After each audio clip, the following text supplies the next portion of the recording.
high school. I see y'all trying to go down to D.C. Get a decent amount of recruits. What's the Y? Have you seen that before?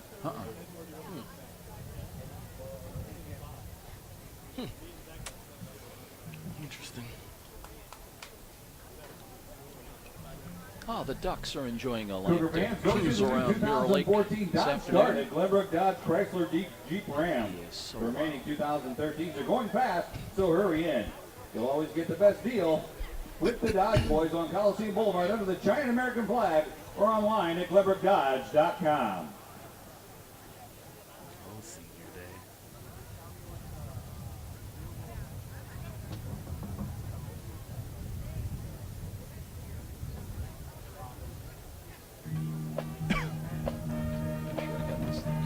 Welcome back, everybody.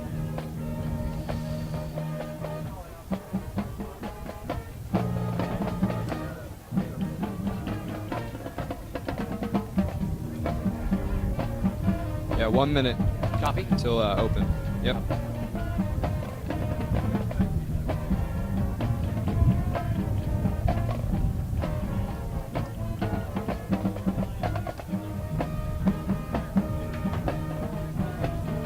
Does the wind ever get under about 15 miles an hour here? It seems like every Saturday it's like a jet stream. Because now it's coming up over. Remember at Sioux Falls? Oh, that was miserable. I always have a bottle of Diet Coke. Frozen. It was frozen solid by halftime. Was it? My wires that go into for the phone line system when you go on the road, they were brittle. They were so 15 seconds. I can't think what was colder. Was Carroll or Sioux Falls? Sioux Falls for me was much Just colder. that wind. Yeah. Oh. Yeah, that ranks right up there. It is game time for the winningest college football program in the state of Indiana. It's the University of St. Francis Cougars on Redeemer Radio AM 1450 WLYV Fort Wayne. Now, live to the stadium with the voice of the Cougars, Joe Parson and the Redeemer Radio sports team. It's the final regular season football game today with a league championship on the line here in Fort Wayne. Greetings, everyone. Welcome into Bishop John M. Darcy Stadium. I'm Joe Parson. With me today is former Cougar grade running back Daniel Carter. Sean McBride is also with us. He'll be with us working on the sidelines as well. And for St. Francis, it's not exactly when you're in here today. Fact is, USF is in, but they still need a win to take the MSFA Mid-East Championship and the automatic playoff bid that goes with it, and maybe, Daniel Carter, even more importantly, assure themselves of at least one home playoff assignment here next Saturday afternoon. Looking at the last week's game, last Saturday in Upland, Indiana, the Cougars able to carve out a tough 20-12 Mid-East League victory at Taylor. That puts them in a three-way tie effectively now in the Mid-East League. One of those other teams also at 4-1 is Marian, but then you look back to that last week game and the victory, and finally got a late touchdown with a couple of minutes to go, but you were on ease. It was a 14-12 game late into that ball game, and you just had a feeling of maybe some impending doom. Didn't happen though. Definitely. Again, last week we tell you how that repetitive or that rivalry sparks, people to play at their top, and they brought out the best in the Cougars, and Taylor brought their game. Fortunately, Josh Miller came off of last week's performance pretty impressively with 14 of 19 passing and threw for 147 yards and added his first 2 rushing touchdowns of the season. Not to be outdone, Corey Stamps, who leads the team in interceptions with 5, had 2 takeaways last week. So, those turnovers and the fact that that both sides of the ball actually came to play and they played together as a team ended up prevailing in what allowed them to pull off that victory last week. You talked about Corey Stamps, and isn't it interesting about certain teams, certain matchups? I know you ran well against particular teams. You love to run against St. Xavier. But for Corey Stamps, he had 2 interceptions last week, and the year before he had 3 against Taylor. That's 5 in the last 2 games against the Trojans. He loves playing against Taylor. Hey, sometimes you have, and I think what you find is you have a friend or Ladies somebody and that welcome sparks to Bishop that, Darcy and so you Stadium for always want to today's have game that between edge. the Say USF when you Cougars guys and get the back Marian together University back home for Knights. holidays and and things like that. This You know, time I'd like to by the way, recognize our seniors. not only did we beat you, but I also had two We got some seniors interceptions from the as well. Pac-Man dance team, Well, for the cheerleaders, Knights, and it's of course also the not football exactly team. a win in your In in just a few minutes, scenario we'll recognize either. those Even members with of the the win team. here Right now, today, Marian we'd like to would start need a little bit with our of help. pep band. Specifically, they would need for Our Taylor to senior beat member from the USF pep Illinois in band, the key accompanied matchup by over there in Tim Joliet and Marian today. Noble, And is for the Ben Knights to become Noble. playoff bound, they also would need to rise. They're in number 27 effectively. You've got to be in the top 20, so that's asking a lot, but we've seen some We got crazy two things seniors from in the the last dance team this playoff year. pairing, or I should First say the one, last Stephanie rankings that will Gillum, come out tomorrow accompanied by Regina over the last and several Dwayne years. Gillum. Last Saturday, Marian tuned up for USF with a 51-7 thrashing of Concordia. And Tevin Lake, he's got to be a Next we marked got man from a Kara Cougar Howard, standpoint here today. accompanied by Mike Daniel. and Laura Hey, Howard. Tevin Lake, you know, he's an impressive kid. I've had the opportunity to watch him for the last couple of years, and you know, there is a lot of We things got that he one does lone well. senior member of the That is cheerleading squad. going to be who the Cougars Taylor defense Morgan, needs to keep an eye accompanied by on Tom in and order Tammy to make Morgan. sure they successfully stop their offense. He comes off of last week's performance with 168 rushing yards, 3 touchdowns, and added, there's always you know, the a coordination halfback and pass, timing worked out perfectly, so touchdown, we'll wait just a 37 few yards seconds for as the well. football So players to come out of the added locker room. accounted for 4 touchdowns for their win over Concordia last week. Well, it's been over 4 years since St. Francis celebrated victory here in Fort Wayne over Marian. In fact, going back to 2009, a young man by the name of Daniel Carter had a pretty fair day with 168 yards and 3 touchdowns. And we'll see. They'll need to be at their Cougar best here today to get it turned around against a very good Marian team. We'll be back with more of our pregame presentation. We'll check in with head coach Kevin Downey as well. This is Cougar Football on Redeemer Radio, AM 1450. I'm Matt. I'm Ryan. And I'm Casey. Okay, And we're the sir, Dodge so Boys, and we're still underway. excited about And kicking they'll off this count us football down and season out of the with some spot. awesome We'll deals. go into a coach's 0% interview. financing, doesn't matter what your trade is or even what your credit is. We can help anybody. Hey, Ryan, tell us about it. That's right, Matt. We have 100% guaranteed credit approval. Doesn't matter what your credit situation is. We haven't met a credit score we don't like. Get a brand new car even with bad credit. That's awesome. Hey, Casey, what do you have? Matt, our pre-owned selection has never been better. We have hundreds of cars to choose from, fully serviced, factory backed, can fit in anybody's budget. The biggest inventory in Indiana. Hey, Ryan, what else? Matt, we have a minimum of $3,000 for your trade. So if you have junk sitting on the side of your house or out back, bring it in. $3,000 guaranteed. I like it. Casey, anything else? Matt, 0% financing, 0 money down, and no payments till after Christmas. Now's the best time to buy a new or used car under the giant American flag or jump online at GlenverDodge.com.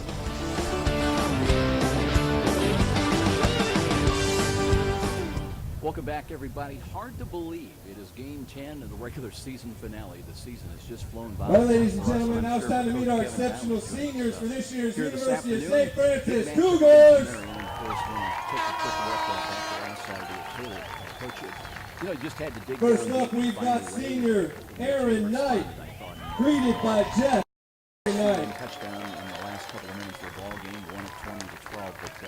But as you know, it's always a dog. We've got senior Josh Miller, greeted by Allen and Deb Miller. Real credit, I thought, to your team and your game strategy to come away with a victory.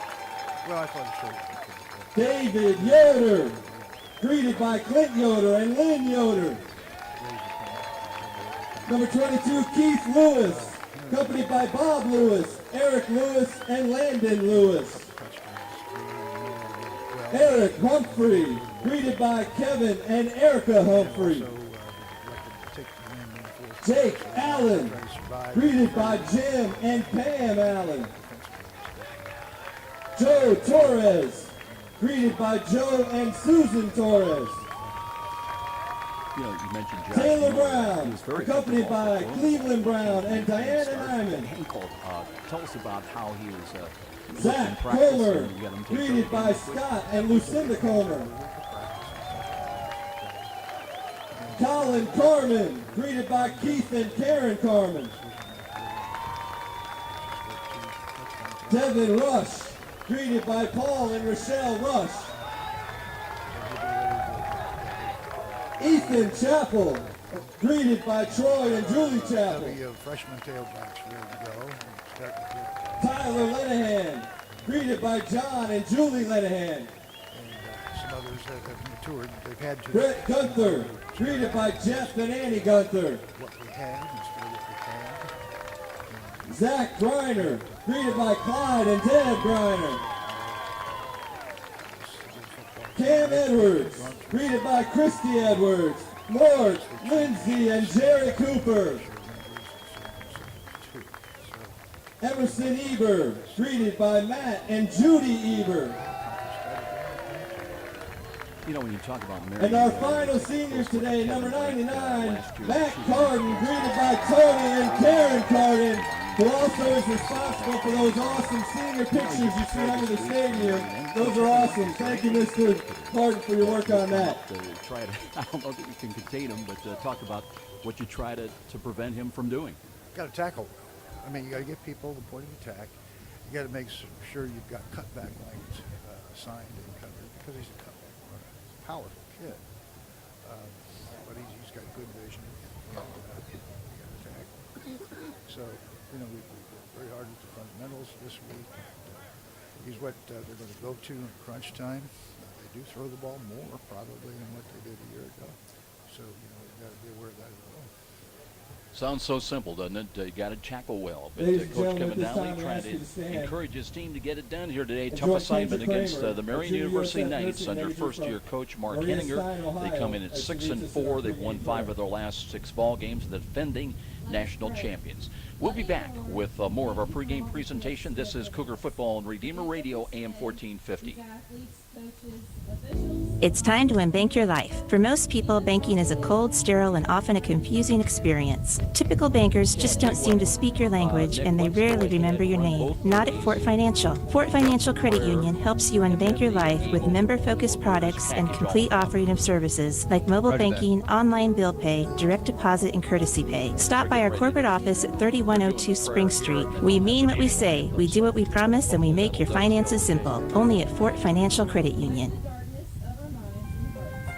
Yeah, sounds good. We're all searching for answers, searching for meaning in our life. But the world and culture give us empty solutions and empty promises. We know there is more to life because we're searching for the real truth and real meaning. You can stop searching because you found Jesus Christ and His Catholic Church. Redeemer Radio. Welcome home to your family of faith. Let's welcome the soldiers holding the flag today. In the name of the Father, and of the Son, and of the Holy Spirit, amen. Let us pray. As we gather in your name, O Lord, there are so many things for which we are grateful, for you have created us in your image and likeness, and you have filled us with gifts and talents and abilities. We thank you for the gifts that you have bestowed upon these athletes, their coaches, their parents, and their supporters. We ask you to bless this contest in which we show forth the beauty of creation by using our talents wisely. Help us always to use them for your greater honor and glory in a spirit of fairness and competition, so that this game may truly be a way of bringing to the world an awareness of you who are Lord forever and ever. Amen. In the name of the Father, and of the Son, and of the Holy Spirit. Amen. Strap in and turn up the radio for hard-hitting, high-scoring USF Cougar football. Coach Kevin Donnelly joins Joe Parson and the Redeemer Radio sports team for one of the great traditions in Fort Wayne sports as we count down to the kickoff on Redeemer Radio AM 1450.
A lot of military veterans on the hand here today for this regular season finale in Fort Wayne. Glad you could join us here on Redeem Your Radio with Daniel Carter. I'm Joe Parson. Sean McBride is with us as well. We'll be going down on the field here momentarily. Our referee today is Dennis Jackson. We'll have the meeting in midfield, the coin toss coming up, and we'll find out who's going to do what before we get things going here today. 53 degrees here under cloudy skies in Fort Wayne. Wind is a factor again. Daniel, I can't remember a game when we haven't had wind being a bit of an issue, but out of the south about 16 miles an hour. It should reach the mid-50s, and let's hope it warms up quickly. Hey, I'm just glad I'm not Sean today, and I think that's no different than any other day. Well, this is one of several key games going on this regular season finale Saturday. A big one in Joliet, as we mentioned. USF Illinois, they are home today hosting Taylor. And the other games, Robert Morris at Concordia. Siena Heights, their year is done. In the Midwest League, several key games as well. Now St. Ambrose is at Waldorf. St. Ambrose's team needs a win, a little help. They're number 17 in the current poll. By the way, USF is number 6. So as we mentioned, they're in. As far as the playoffs, whether they're home or away is the big issue, and of course the league championship on the line here today. Some other games, St. X still, they're on life support. They're number 21. They're at Olivet Nazarene. Grandview ranked number 2 now, and they're idle. Their regular season is over, and they'll wait for the pairings that'll come out. Speaking of which, the final poll will come out sometime tomorrow afternoon, about 2 o'clock Fort Wayne time. And then about 4 o'clock, we'll have all the playoff pairings, and we'll know who's going where. And of course, as they sort things out from today's final matchups. Dennis Jackson, our referee, welcoming the co-captains of midfield. Let's go down and tune in.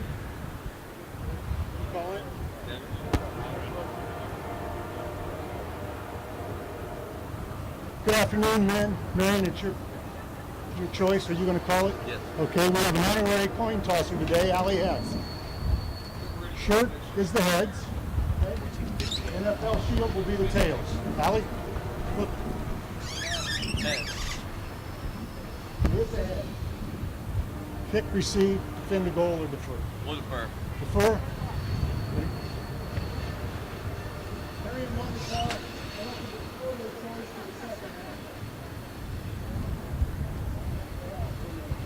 Joe, there's the coverage of the coin toss down here. Marian has elected to defer after they won the toss, and looks like USF will be defending the north goal to start the game. That wind's got to be a big factor, Sean. Now it's coming out of the south, and if you're moving from right to left, it's going to help you, not so much the other way. Yeah, I tell you what, I wish I was Daniel today, as far as that goes. You're exactly right, guys. We have not been to Darcy Stadium this year where the wind has not been a factor, and it surely will be one today. Back up to you.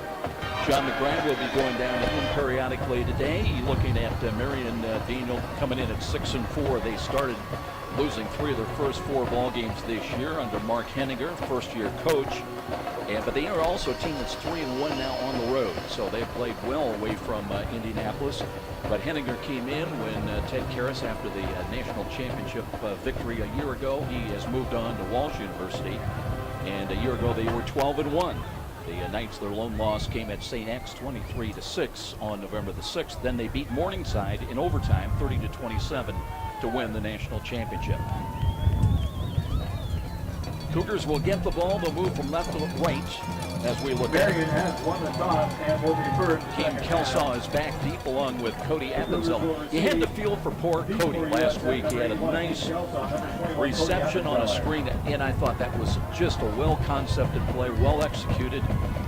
35 yards, it looked like it was. The Cougars should have had 3 more touchdowns, but they were all called back because of one issue or another.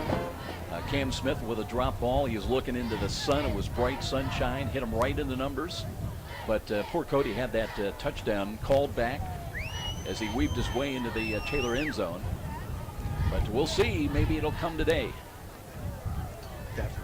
One thing I just want to make note is, you know, the Cougars come off last week where there was some adversity with, you know, overcoming adversity with some of the calls. They've had to deal with that all season. And just to make sure that we make note that Marian is a great team. And it won't be any different from what they've had to overcome for the season to what they have to do today is, you know, riding those high and lows of the emotions and making sure that you prevail and then play in between the whistles. Cody Appenzeller back deep, as we mentioned. He leads with 10 kick returns.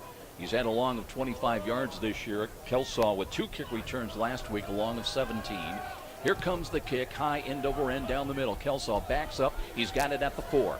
Works it straight across to the 10, 15, 20. Weaves his way 25. Escapes the tackler. Back pedals across the 30 to the 35, maybe the 36. So Kelsaw with a good job on the opening kickoff return, and USF will start 1st and 10 in trying to defeat Marian, a team that, well, you look, this is the 8th time these teams have matched up. Cougars won the first 4. Marian has taken the last 3 decisions. So it's 4-3 Cougars. Here in Fort Wayne was in 2009. So here we go. It'll be Josh Miller, set up out of the pistol alignment, 1 wide either side of the field, and looking to hand the ball off. Here's a curl play up the middle and some running room. That'll be a gain across the 40 to the 43 as the handoff goes to Jason Nicodemus, who had 11 carries last week for 33 yards. He's a 5'9" freshman. 2nd down and 4. Gain is good for 6 yards, 2nd down and 4. 2 wide to the left, that's the wide side of the field.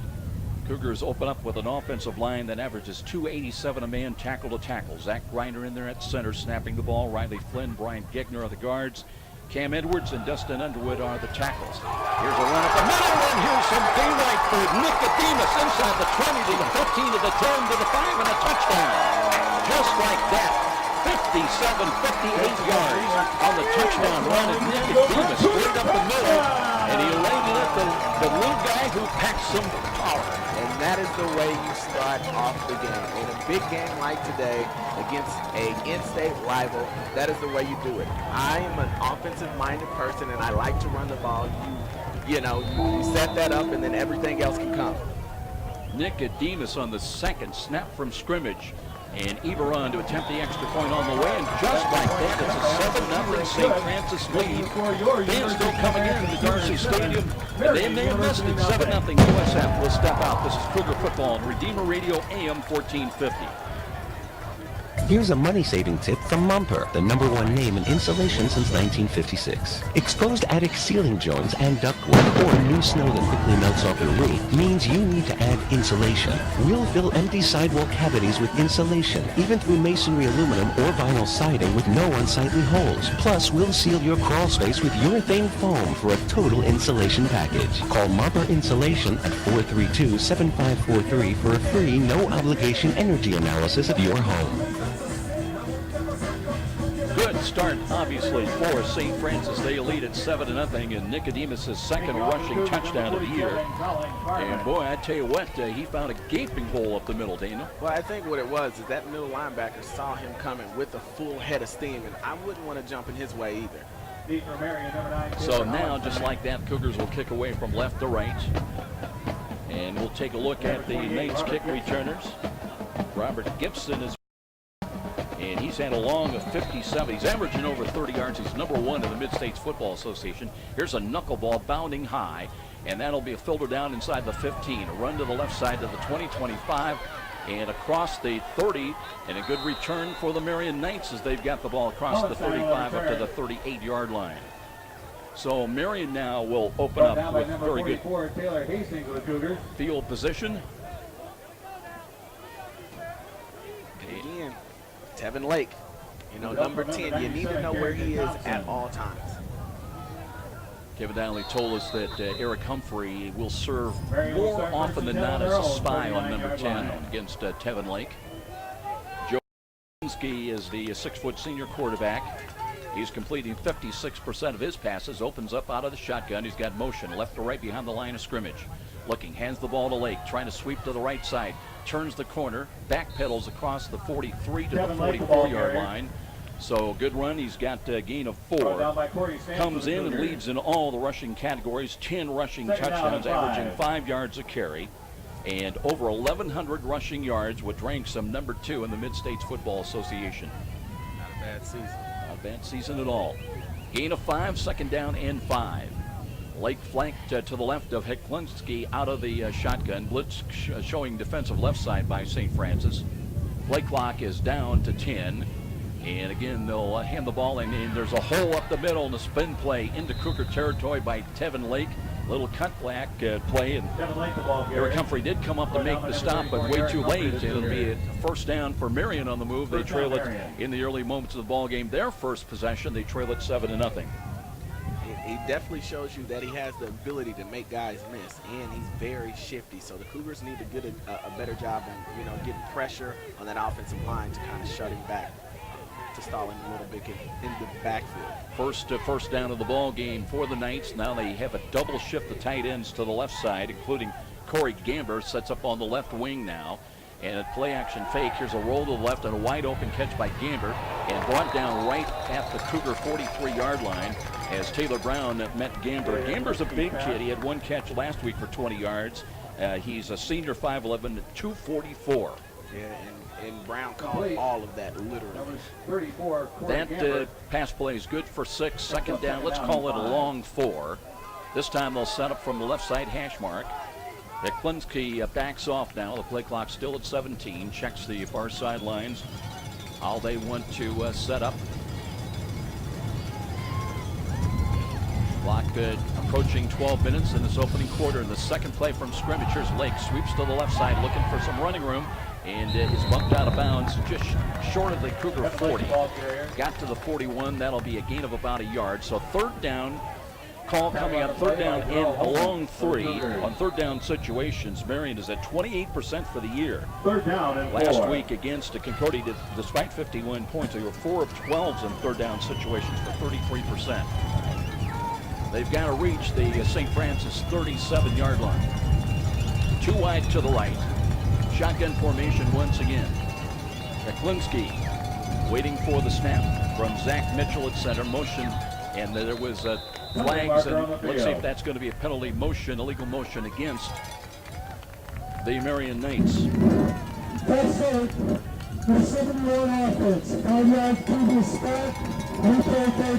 It does go against the Knights, so that'll back them up, and now a 3rd and 3 becomes 3rd and 9. With the ball back at the USF nose of the football just outside the 46-yard line.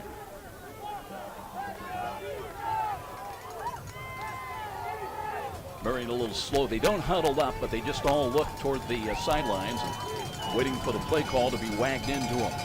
Now they got 3 wide to the right, the wide side of the field. Play clock is at 6. Klinsky out of a shotgun formation. Now Blake comes in motion to the wide side to the right as well. Klinsky looking, and steps up, throws to the right. He's got a man wide open and an easy catch for a touchdown. Cougars were way off.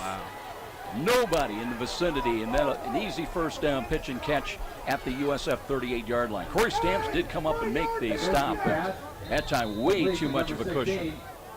Clearly a blown coverage. There was 2 guys that went similar directions for the Knights, and one guy slipped out into the flats and found, the yard marker to get that first down. So Marian survives, and they've got a new set of downs now to work with. And the wideouts, Robert Gibson comes up, and he is up in the slot to the left side. And split wide of him is Ben Polizzi. 1st and 10. Let's see if they go to Lake once again on this first down call. Now from the USF 37. Gibson in motion behind the line of scrimmage. Play action fake. Klinsky throws down the middle. He's got a one-handed catch, and that for a touchdown. That was nearly a spectacular play as Jimmy Walker, a freshman, when running the deep post, he made a one-handed catch, and the 6'1" freshman has got him knocking on the door to try to tie the game. 1st and goal at the 3. That was a beautiful catch. Beautiful one-handed catch. Had a couple of steps on Stamps, and was able to pull that thing in. One of the ironies of the 2 losses last year to Marian is St. Francis led in both games early. Now they work out of an offset I formation. Klinsky under center. Lake is the tailback in the I. They'll give the ball to him. Straight ahead carry in. He's wrapped up and cannot go forward. Nice. That time, good job defensively by St. Francis. Zach Bruce wrapped up, and now a late penalty flag, and that one may go against St. Francis. Personal foul. Got to play smart, guys. Personal foul, number 31 on the defense. Unnecessary roughness. After this is the goal. First down. Kyle Mathewson with the personal foul call, and you got to play with controlled fury. You do. Beat whistle to whistle.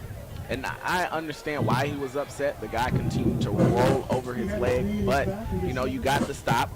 Play the next play. Have that mindset, like Coach D says all the time. Play the next play and get him back on the next play. So it's still first down, first and goal from the 2-yard line now. Lake stays in as the tailback. One wide to the left side. Eklinski puts the play in motion. Now they reset the tight end to the right side. They'll pitch. No, it's a play action fake. They'll throw the middle, and that's an easy catch for a touchdown. Nate Odell, the tight end in motion. It'll be officially a pass of 2 yards at the 9:36 mark. He is so cognizant of what Tevin Lake can do. Completely disregard the 6'5", 230-pound junior tight end, Nate Odell. He was just standing back there waiting. Everybody was on Tevin Lake, faked that sweep, and sure enough, that tight end was sitting back there just waiting for him to toss the ball up. So let's see if Zach Sparks does come on to attempt the extra point. They lose the little swinging gate formation. They can execute a 2-point try out of that, but they'll set up. And it looks like they're going to go with the backup kicker here. And here's the extra point attempt. It is good. So that is Martin Wannick getting the extra point good. So we're in a tie with 9:36 remaining in the first quarter, 7-7 here at Darcy Stadium. We'll be back. This is Cougar Football on Redeemer Radio, AM 1450. This is David X with Star Bank. I'm proud to support our student athletes and their commitment to being champions. I'm also proud to help Hoosiers at Star Bank get the mortgages that best fit their needs. You've worked hard, saved, and planned to buy your dream home. Remove the uncertainty in the process and know how much you can afford with a pre-approval. Whether buying or refining, let me help you take your mortgage to the championship level with Star. Call me David X today at 260-418-6191. Member FDIC, Equal Housing Lender, MLS number 229839. Well, the Cougars scored on the second snap from scrimmage as a 58-yard dash by Nicodemus got him in the early lead, but then a touchdown pass from Eklinski to Nate Odell, and we're tied at 7-7. If you can hear this game, it's thanks to our communication sponsor, Dr. and Mary Briscoe Family Dentistry. Their generous financial support helps make this Redeemer Sports Radio broadcast possible. Need emergency dental care? Call Dr. Briscoe at 486-9950. That's 486-9950. Here's Kelsaw from the 5, gives ground and works back and is knocked out of bounds on the far side. He was up to about the 20, gave ground and knocked out of bounds on the far end at around the 16-yard line is where St. Francis now goes to work on their second possession of the ball game, but instead of a lead, they're in a 7-7 tie. Start first and 10 on their own 16-yard line. See what they have written up now. Nicodemus is a special kid. I love watching him run. He's not the type of player that's going to run around you. He's going to try to run through. And I enjoy watching that kind of physicality from a freshman. Interesting, Daniel, before the game, Coach D said they're not going to drop 45 on us like they did twice last year. I don't know the way this game has started out. Nicodemus on a sweep, takes the pitch and runs out of room quickly. Gets back to the line of scrimmage, and that is about it. Let's go down and for the first time today, check in with Sean McGrath. Yeah, after that defensive series where they allowed the touchdown, Coach D talking to the defense there saying, they didn't do that, we did that. Play smart, keep your heads, and don't show your hands. Not too upset, but words of encouragement for the defense. It's going to be a long day. Blitz up the middle coming. They'll hand the ball off, and here's a cutback to the left by Nicodemus. Gets back to the 20. So he'll pick up about 3 yards, and he'll bring up third down and about 6.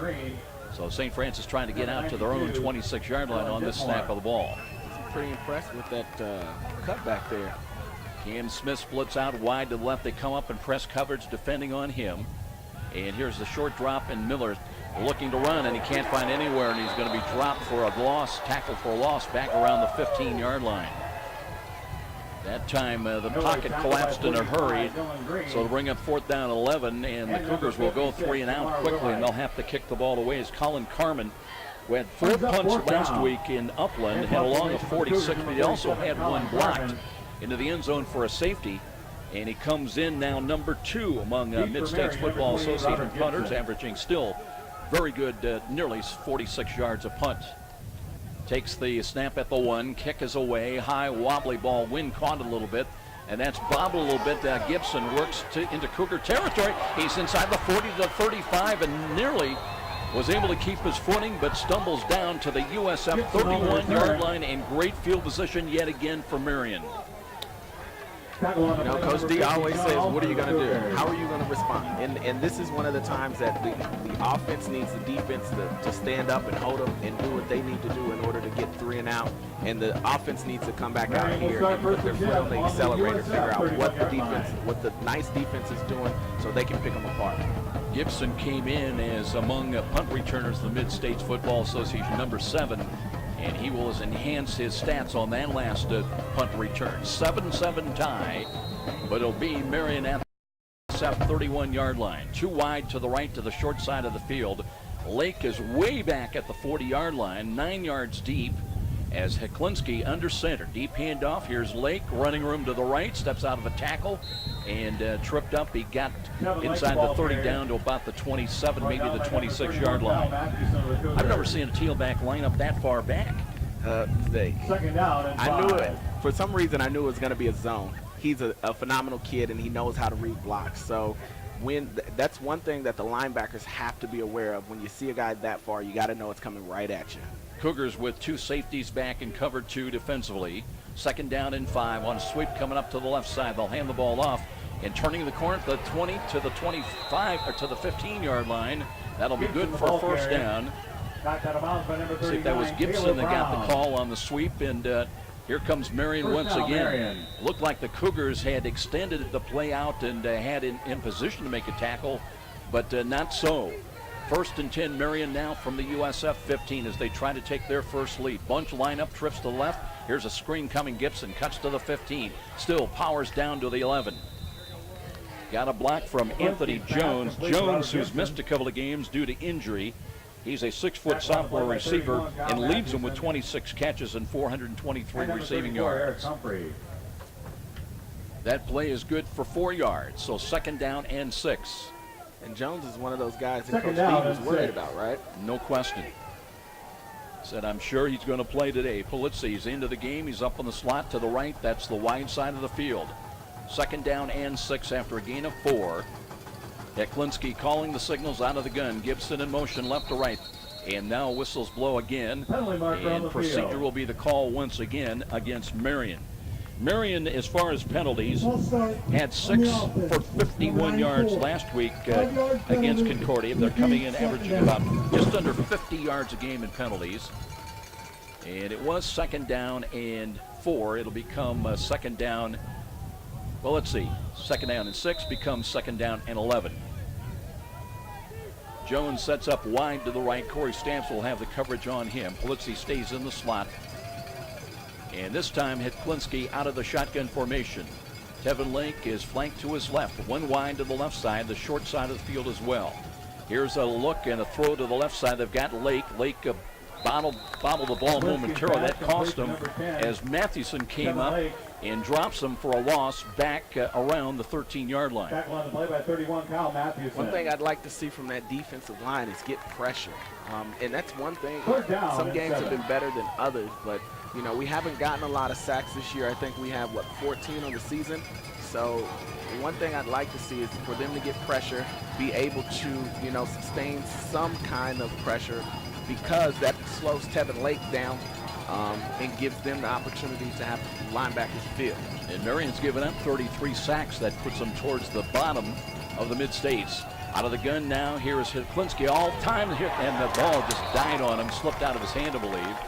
And it's too bad that ball died because St. Francis had 2 players converging, and they might have had a chance at an interception. But it'll be 4th down. They'll bring on a field goal attempt. And it looks like Waddick will come in there, not Sparks. And it'll be a 30-yard field goal attempt at the 5:06 mark, trying to give Marian their first lead of the day. 7-7 tie. 30-yard field goal, nice delivery. The kick is on the way and is tailing a little bit, but is good. So Waddick on the money, and 10-7 the lead for Marian here in the first quarter. 5:01 remaining. We'll step out. This is Cougar Football on Redeemer Radio, AM 1450. He has counted to infinity, twice. He once set a land speed record on a surfboard. Bruce Springsteen calls him the boss. He is the most fascinating man alive. I don't always buy diamonds, but when I do, I prefer Peter Franklin Jewelers. Stay sparkly, my friends.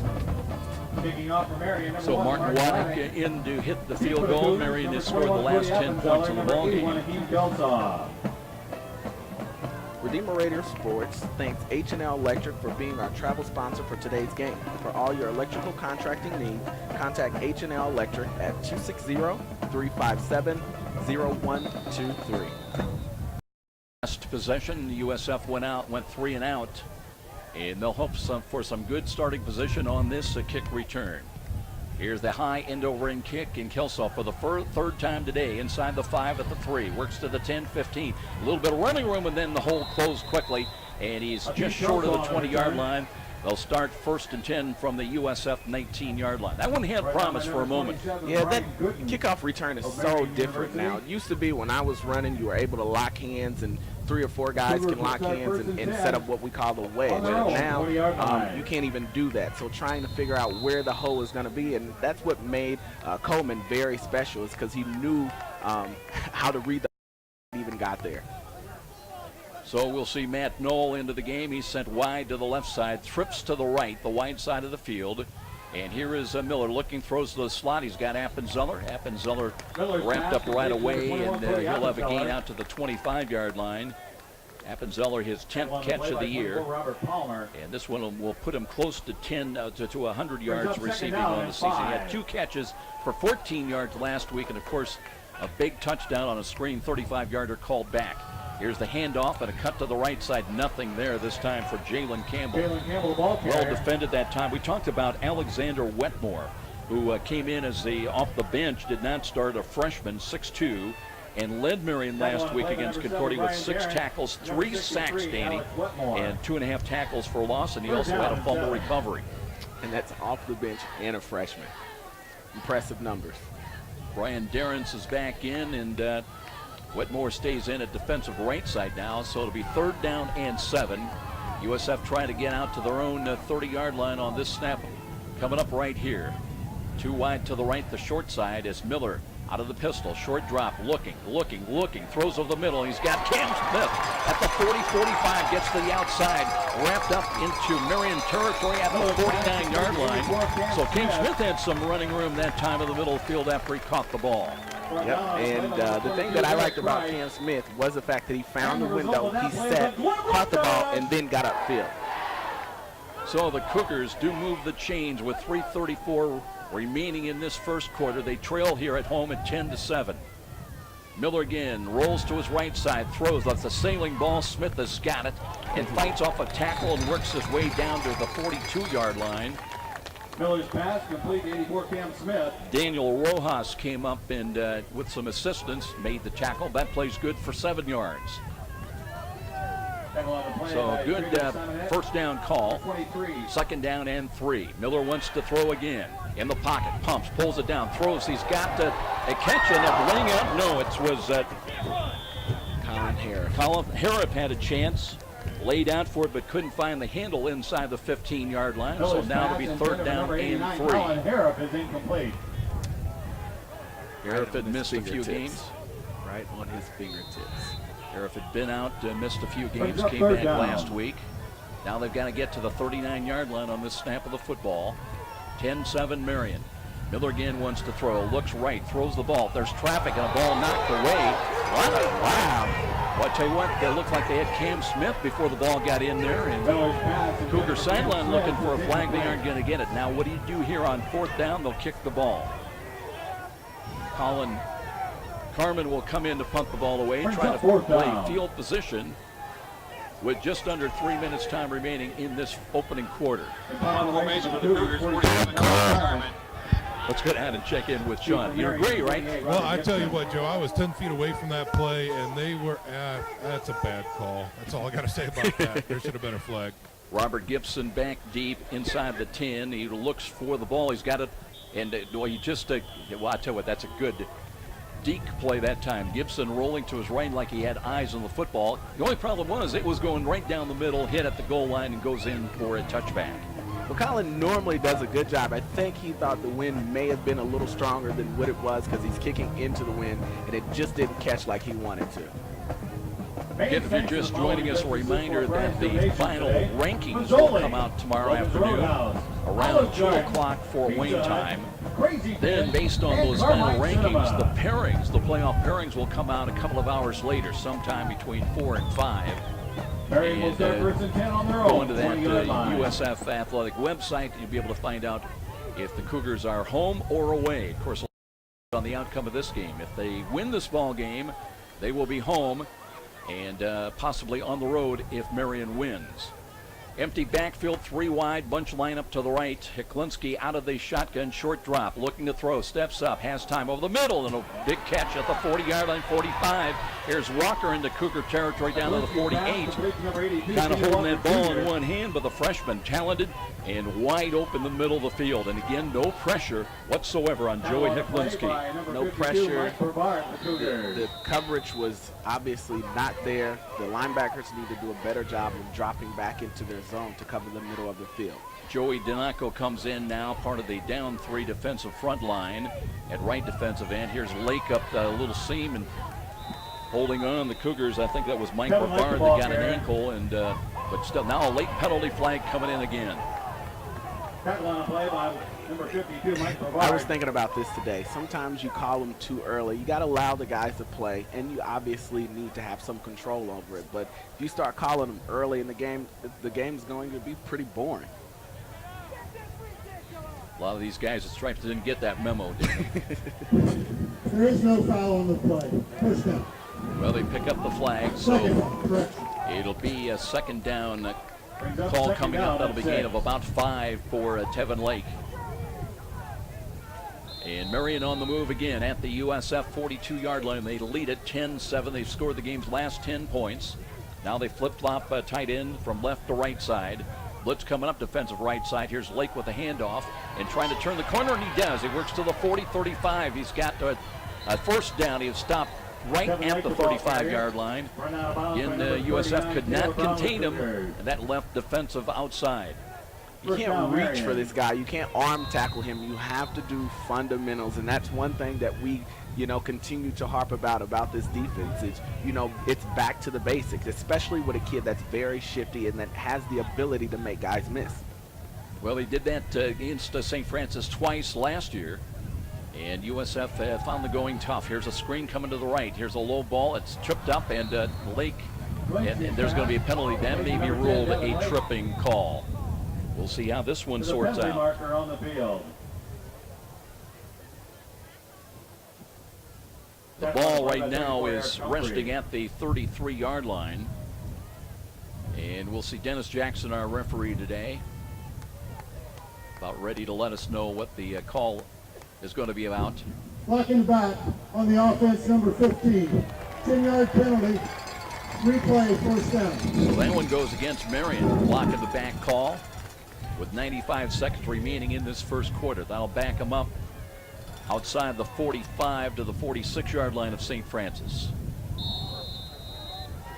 Well, Marian started off in such a big hole this year. They won their first game, then lost 3 in a row. And then have battled back. We're not even ranked. Boy, it's just unheard of with the defending national champions. But have won now 5 of the last 6. And in position in a team that has played well on the road, 3-1 this year. And they have the lead here with 1:15 remaining in the opening quarter, 10-7. Heklinski out of the empty backfield, steps up, and then nailed and lost the football.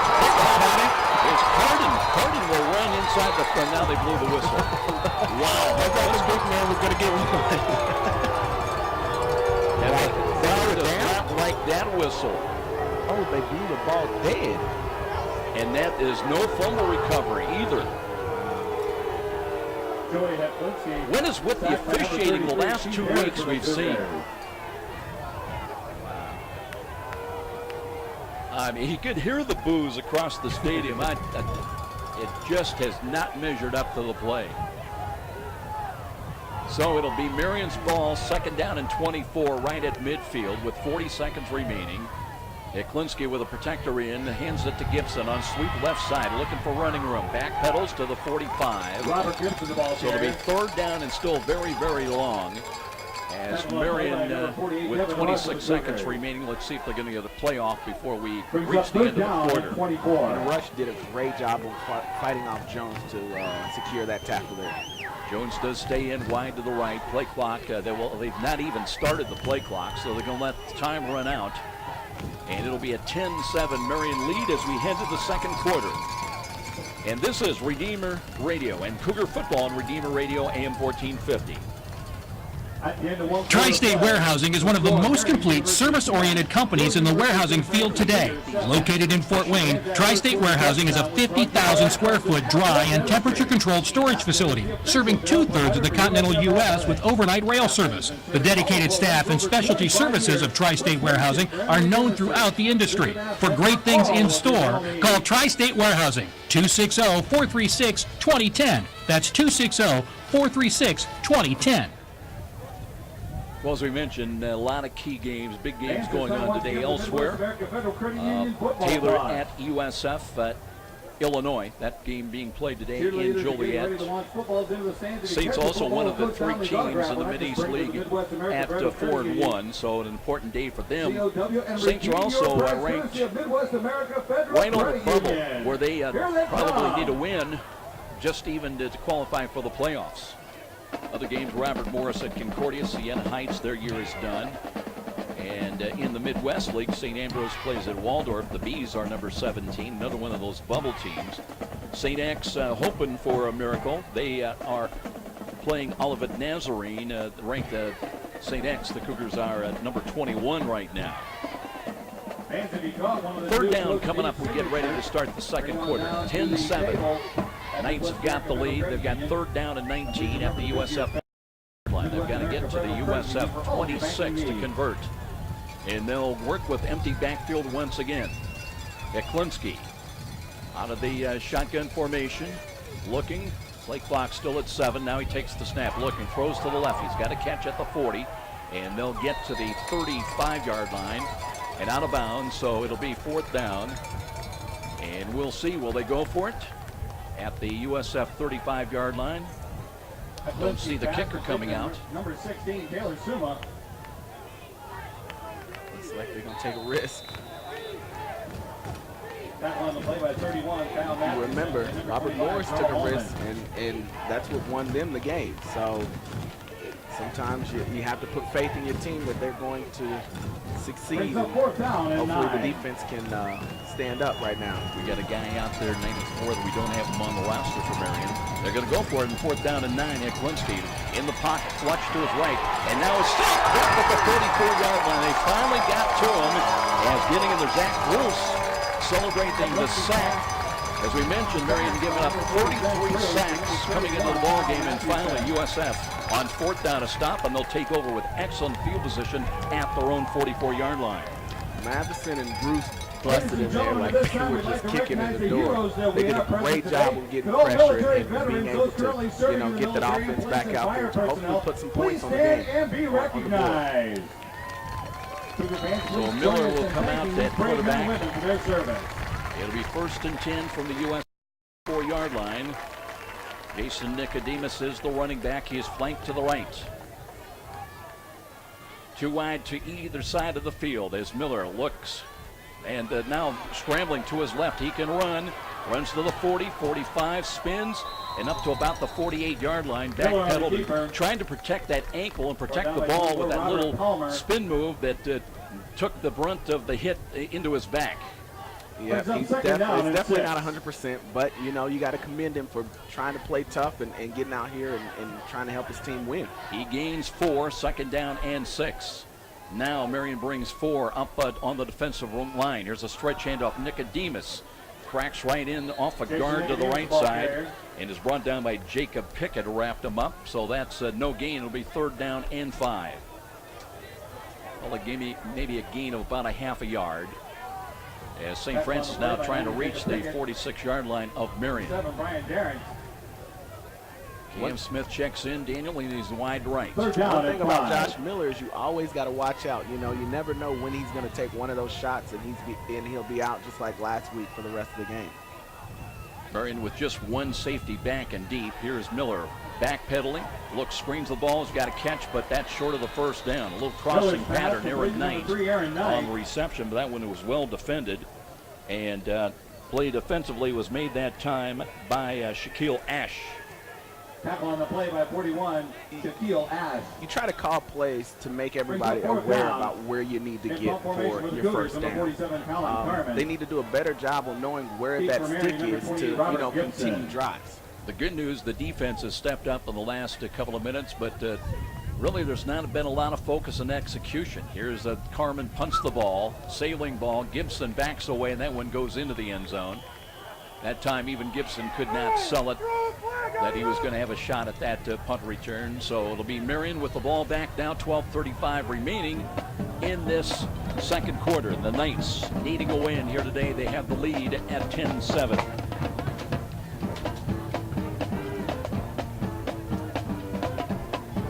Even when you're not able to make it to the University of St. Francis football game, it can be right at your fingertips. Redeemer Radio is broadcasting every Cougar football game. Just go to RedeemerRadio.com and click on Listen Live. Find out more about your Dwenger, Lures, and CYO football carried at Redeemer Radio, as well as great Catholic programming. With RedeemerRadio.com, you'll never miss another Cougar. So Marian on the attack now. They've got it at their own 20-yard line. Heklinski hands the ball. Tevin Lake spins off a tackle, fights to the left side, is driven back. He is short of the 25. They'll give him forward progress to the 24-yard line. As coming up, and Keith Harris wrapped up. Harris has had a pretty good year, the 6'1 junior, 222-pounder. Leads the Cougars with 13 and a half tackles for loss. That puts him number 6 right currently in the Mid-States Football Association. 8 of 5 though for Lake, and second down and 5 coming up. Too wide to the right, and now they've got Gibson in motion. Comes back to the left side. Here's a screen, and they've got a catch. And that's a good play. Open field tackle against the wideout. That's Anthony Jones, unable to do anything with it. Gets maybe a yard to the 25, and that is it. And Matheson made sure that that's all he got on that play. So now it'll be third down and 5 for the Knights, trying to reach their own 30-yard line. So we mentioned on third down situations, they're only about 28% for the year. 3 wide to the right. Cougar show blitz defensive right side. Heklinski with still 12 on the play clock. Now they're going to shift some of their personnel. They'll have trips wide to the right. Stamps drops off in coverage. Here's a screen coming up in the middle, and they've got to run, and they will get the first down. As that time the catch was made by Taylor Suma, as he had to get to the 30, and he brings it out to the 31-yard line. Brought down by number 31, Kyle Matheson. Got just exactly what he needed to convert. So a new set of downs for the Knights. And, first down, Marian. Time of possession in a game like this is as important as anything. Agreed. I agree with you on that. Heklinski out of the shotgun formation once again. Cougars were showing a safety blitz. Now they back off a little bit. Motion by Gibson again. Lake curls up the middle, and he's under the second level and wrapped up, but not before he's got another first down out the 42-yard line. Holman may have saved a touchdown on that one. The play by 25, Gerald Holman. Gerald Holman coming over from his cornerback position. So they converted on third down and 5. Now they've got a big run by Lake, and improving field position at the Marian 42-yard line with 10:24 remaining in the first half. Beginning to brighten up a little bit. 2 protectors in either side of Heklinski. Sets up out of the shotgun formation. 2 wide to the right. That's the short side of the field. And the look off of play action. Here's a curl play, and Lake trying to turn the corner, going nowhere. As Stamps denied him to get to the outside, and then Corey Terrell came up and finished them off. Beautiful. They had him stretched. Stamps made sure they stretched it to the sideline, and it gave everybody else the opportunity to come and swarm in on that play. Beautiful defensive stance there. Loss of 3, back inside the 40 now to the 39-yard line. Well, old school, Daniel, they always told us make sure you contain him. You cannot allow him to get to outside. That's still true today. Definitely. Lake is the deep tailback, one-back look, and they'll run the ball up the middle, and they wrap him up. He gets only a yard to the 40-yard line. So improving defense again with Matt Carden there. Carden, and that's kind of like a double hit. You got hit by Carden and hit the ground. I don't think I want all that on top of me. Yeah, man is a svelte 294. 6'3 junior. He'll be back next year. 3rd down and 13. Got a hold now as they try to reach the USF 48-yard line. It's been a battle of field position. Marian has scored the last 10 points of the ball game. We've not had a score here in the second quarter. Heklinski out of the shotgun again. Looking. Holds, gives to Lake. Lake fights the 45, and he's got a first down to the U.S. territory. Down on the near sidelines inside the 45-yard line as Lake just leaked out to the right side and able to run with big yak yards after the catch. First down, looked like they sniffed out the screen, but I think Matheson got kind of chip block and it allowed him to get up the sideline. But everybody else needs to realize what's going on when you see the entire offensive line go down to their knees. That's a clue, huh? Definitely. So it's a gain to the USF 42-yard line. They'll stay with the 2 protectors in, flanked to either side of Heklinski. 2 wide to the left. And here comes the snap from the center and play action fake. Heklinski wants to, that's got to be a hold. Got to be a hold. And finally, the referee, Dennis Jackson, going to throw the flag. Well, he thought about it a long time. I don't think he could find the hanky. So the pass was incomplete, but that was a big-time hold. Marker on the field. And that'll back the Knights up. 8:14 on the clock.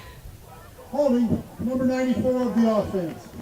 Repeat the down, 10-yard penalty. Cougars got on the board in a hurry here today on the second snap from scrimmage as Nicodemus went 58 yards for a touchdown. But they have had all kind of problems since that early 7-0 lead. Marian has had some big plays on 3rd down and fairly long that they've been able to continue to possess the football. Now they've got it 1st down and longer after the penalty, 1st and 20 at their own 48-yard line. Motion left to right behind the line of scrimmage by Taylor Suma. They'll run the ball with, here's Gibson, and bounces off would be tackled by Corey Stamps and falls forward and gets it into U.S. territory to the 48-yard line. Defense is doing well out there. I just found out from the Knights radio broadcasting that number 94 is Matt Gray, who's also number 72. Aha, well, so double numbers. So he's a tight end eligible right now, and he's in there tight to the right side. Matt Gray. It'll be 2nd down and 16 now. Shotgun formation still for Joey Heklinski. Long count from the line of scrimmage. Play clock still at 10. Heklinski checks off again, backs away. Now we're down to 5. We're down to 4. Takes the snap, hands to Lake. Lake slips a tackle and fights his way to the 45 and falls forward to just inside the USF 45-yard line. Dinoco got some pressure that time up the middle, but again, a guy you've got to wrap up on. You've got to be secure with those tackles. Definitely. He's a slippery guy. And, you know, when you find smaller backs, you're always going to find that they're always trying to be more elusive of tackles and try to avoid those things. So when you find those, when you come up against teams like that, you want to make sure that you always wrap. 3rd down and 12. Heklinski out of the gun. Short drop again. Looks near side. And here's a catch made and a run by Gibson. Leapfrog over Keith Harris. And he has got to, let's see if he's got the 1st down. They're going to mark the ball inside the 35 at about the 33-yard line. Looks like he's going to be short. He stepped out of bounds short, so it'll be 4th down, and let's call it a long 2. That was a very impressive leap. Down and that's 2. one thing is a lot of guys, when they go to tackle, they close their eyes. You have to make sure that you secure the tackle, because things like that, you'll get ESPN all day. So it'll be 4th down, and let's call it a long 2. And again, empty backfield. Are they going to call a timeout? Heklinski did not like the defense he saw. He'll burn a timeout here with 6:13 remaining in this second quarter. 10-7. Marian still in the lead. We'll be back in 30 seconds. This is Cougar Football on Redeemer Radio, AM 1450. If you're like most football fans, you can't wait for the next game. It's a new season, new players, new possibilities, and you can't wait to find out what's happening with your school. Who's the hot team this week or the player of the week? Northeast Indiana Game Night has it all. The name, the drive, the touchdowns, all the stats you need to know, and even some you'll want to forget. Look for Game Night's Facebook page to receive up-to-the-minute updates on Northeast Indiana high school football. All money collected will go to Catholic Relief So Marian calling the timeout. They've got 2 remaining. USF with their full complement of 3 timeouts still in this first half. Marian in a 10-7 lead. They got a 30-yard field goal from Martin Waddick. That has given them the lead. After a 2-yard touchdown pass from Klinsky to a tight end, Nate Odell, that tied up the game early on at 7-7. You know, Joe, if the defense can stand here, the offense has got to give them an opportunity to get a break. 4th down and 3. Klinsky this time under center. Again, deep tailback.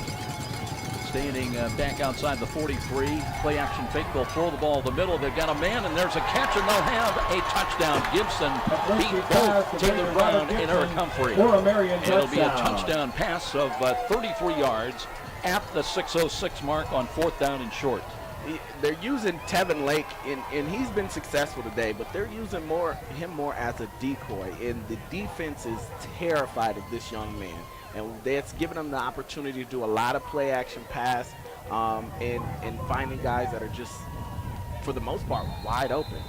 Gibson's had a few successful runs. That leap over, I'm not sure who it was. I think it may have been Stamps, but, you know, that guy's a player. Marian just making plays as USF fights from behind now. They're down 9 pending Waddick's extra point attempt coming up. That was 4th down and 3, and they go for 6. And here is the extra point booming through the uprights, so it'll make it 17-7 with a timeout here. And the crowd, very silent, the Cougar crowd here at Darcy Stadium. This is Cougar Football on Redeemer Radio, AM 1450. Dave Hill's Meat Market is a one-stop shop for fresh produce and USDA choice beef. You can find your favorite cut of beef, pork, or chicken, fresh fruit, and veggies to go with it, or visit their in-house deli where the meat is cut to order. That's where you'll find Dave's famous ham salad. For your sweet tooth, Dave Hill's offers the wonderful Hirely's Bakery from Ossian Baked Goods. Dave Hill's Meat Market is located at 3013 West Washington Center Road and can be reached at 260-486-9420. Well, now it's 17 unanswered points in a row by Marian as they lead the Cougars by 10. 6:06 remaining in this second quarter. And let's go down the record again to Sean McBride. Yeah, you know, that touchdown surely was devastating, Joe, but really what was even more devastating, as you had mentioned before, they took a lot of time off that clock on that drive. Now the Cougars are hard up against it with 6 to go here in the first half. Back a few. Kicking off for Marian, number 1. Keem Kelsaw back. Return. Waiting inside the 5. This will be his 4th kickoff return already in this first half.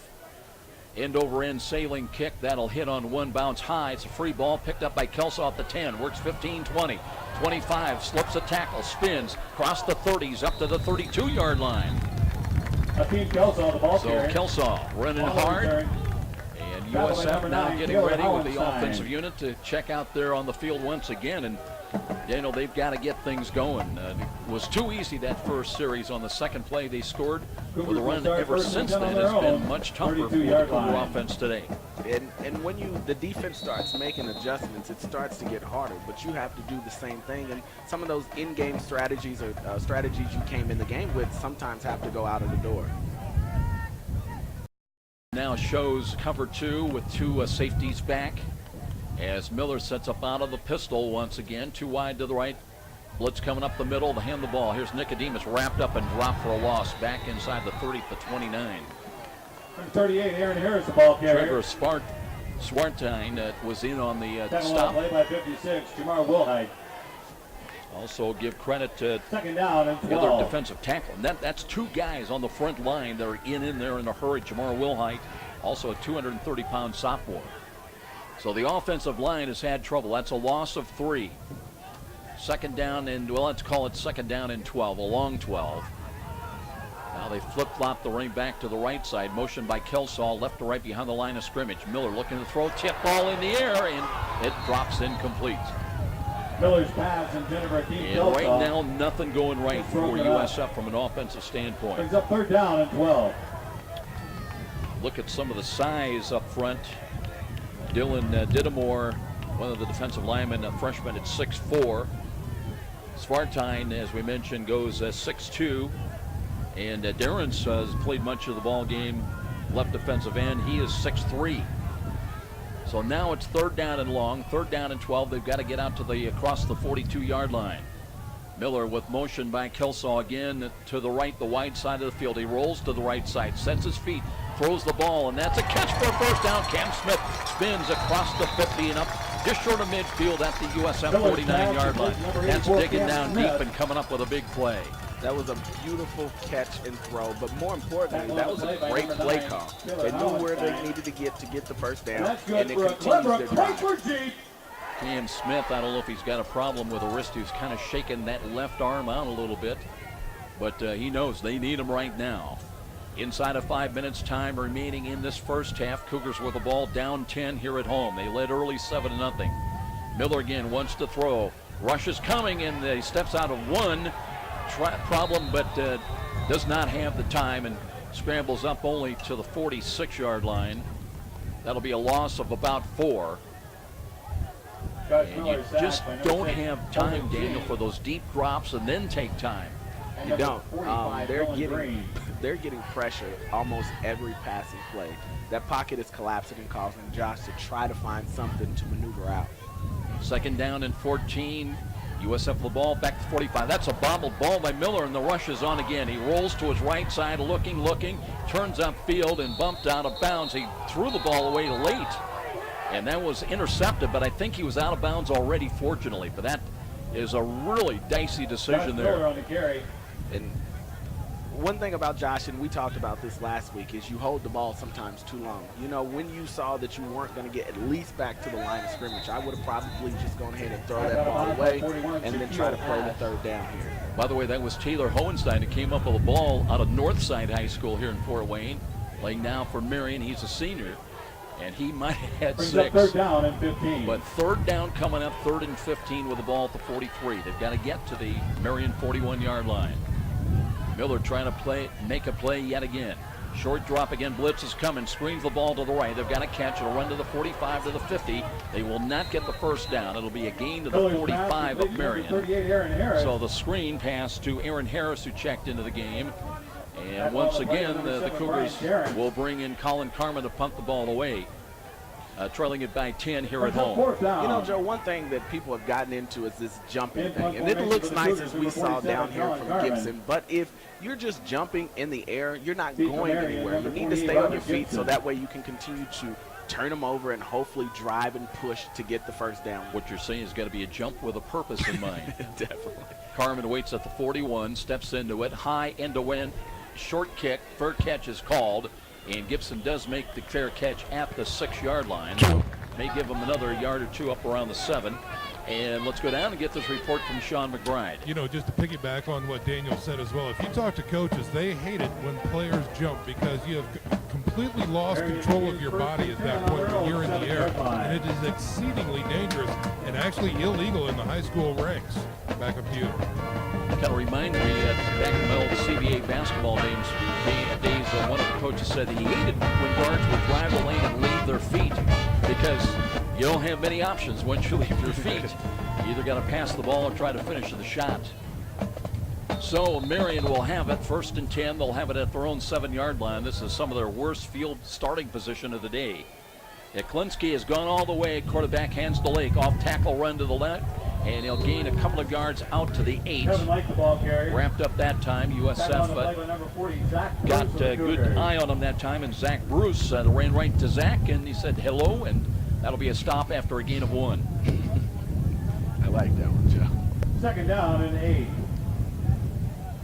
Bruce, and one thing I want to mention about Bruce, his son, he had a son about a month ago, just turned a month a couple of days ago. So, you know, congratulations to the Bruce family. He's adorable. Good thing he took after his mother and not his father. They flip-flop the tight ends to the left side, including Gamber. Now it comes with motion offset to the left side. They'll hand the ball. There's a bit of a hole. A spin play by Lake. He's short of the first down. Got across the 15 to the 16-yard line. And a third down call coming in with just over 2 minutes remaining in this first half. St. Francis needs to try to find a way to slam the door here, get the ball back with under 2 minutes remaining in the first half and trailing by 10 points. Marian won the toss to first. They'll get the ball to start the second half. Offset eye to the left once again for the Knights. Heklinski under center, hands to Lake. Lake, he's got the first down as he's up to the 20-yard line. He's got the ability, that little shifting move. He moves the hips and just kind of glides once he gets that handoff. Definitely, and I think it's always you have to pay attention to the hips. That's going to let you know where he's going. If you can, tee off and put your helmet in his numbers and you wrap, then you got him. He's not a very big kid. He's just shifty. 205, a junior at 5'8", but you're right. He gets the most out of his God-given ability. First down and 10, now with a minute 11 remaining. Late in this first half, on a sweep, they'll hand the ball. Here's Suma. Suma cups up the middle and caught from behind. He curls across the 30 to 31-yard line. As the Cougars that time. And they brought Cale Tabler in there that made the stop. But they've got another first down with under a minute remaining. Do not want to get deep in this late portion of the first half. You're already down 10 here at home. Suma stays in, wide to the right. That's the short side of the field, too wide to the left. Game clock now down to 36 seconds remaining. Motion by Suma, back to the left. They'll hand the ball. There's Gibson, a roll up the middle, and he's into the second level. Another first down out to the 43-yard line. Well, they are exploiting something they've seen, as Taylor Brown had to come up and make the stop, but the linebackers have been at times just absolutely MIA. And that's sad to say. When you are trying to run guys that are, maybe 10, 15, 20 pounds lighter than your middle linebackers right at them, that's something, they're saying something. You need to step up. Here's a shot. Marian's not even going to run a play. They're running off the field. That's going to be the end of the first half, as the final seconds will tick away, as Marian had something going there with a couple of first downs gained, but they said, you know what, we're confident. We'll go into the locker room, we'll rest up, we'll have the ball to start the second half, and they'll lead this sixth-ranked University of St. Francis Cougar team by 10 points at halftime at 17-7. We'll come back with our halftime presentation here at Darcy Stadium. This is Cougar Football on Redeemer Radio, AM 1450. Redeemer Radio would like to thank Dr. Todd Briscoe and his staff for supporting our apostolate by underwriting our programming. Dr. Briscoe offers family dentistry with modern treatment and classic individual service. Dr. Briscoe can help you create your radiant and healthy smile with preventive care, periodontal treatment, restorative dentistry, prosthetics, cosmetic dentistry, and orthodontic treatment. For an appointment, call Dr. Briscoe at 486-9950 or visit them on the web at www.briscoedentistry.com. This is David X with Star Bank. To support our student athletes and their commitment to being champions. I'm also proud to help Hoosiers at Star Bank get the mortgages that best fit their needs. You've worked hard, saved, and planned to buy your dream home. Remove the uncertainty in the process and know how much you can afford with a pre-approval. Whether buying or refining, let me help you take your mortgage to championship level with Star. Call me, David X, today at 260-418-6191. Member FDIC, Equal Housing Lender, MLS number 229839. It's the Halftime Report with scores, stats, and insights. Here's Joe and the sports team. Well, it's a tough challenge for St. Francis here at home. They had the early lead at 7-0. We'll tell you more about that. But, Daniel Carter, I'm a little bit reminded of the Robert Morris game when St. Francis, fought from behind. They had a lead then of 10 points, and then they just kind of went vanilla. Nothing really good happened. They gave up 2 touchdowns in the second half and lost to Robert Morris. And you get the feeling a little bit that happening again here today at home. That first touchdown on the second snap from scrimmage was so easy. A 58-yard touchdown run by Nicodemus to give them the early 7-0 lead. And they've had a couple of plays. Cam Smith with a couple of catches for first downs. But other than that, it has really been an uphill battle with the offense. Definitely. They came out ready to play. That second play of the game, I thought, okay, now we're going to have a ball game. This is going to be a dogfight. Unfortunately, since then, it's been pretty quiet around the offense of the Cougars offense. And defense has been up and down. Some series they've been better than others. But, they have to figure it out. And, of course, the coaches would love to be able to come out there. Coach Donnelly would give anything to come out there and help. But at this time, you have to execute whatever's being thrown at you. If you don't feel like that's the right call, then, during halftime, these are some times, and this is the opportunity to talk to them and let them know what they're seeing out there. And as far as the defense, it's been kind of the same story. There have been some improvements at times, getting some pressure on Heklinski. There's been some good open field tackles, but I'm sure we don't have the first half stats handed to us yet, but we're going to see that Tevin Lake is Tevin Lake. He's done what he's been expected to do. And you pointed out earlier, Danny, they've used him at times as a decoy, and it's been very effective by Marian.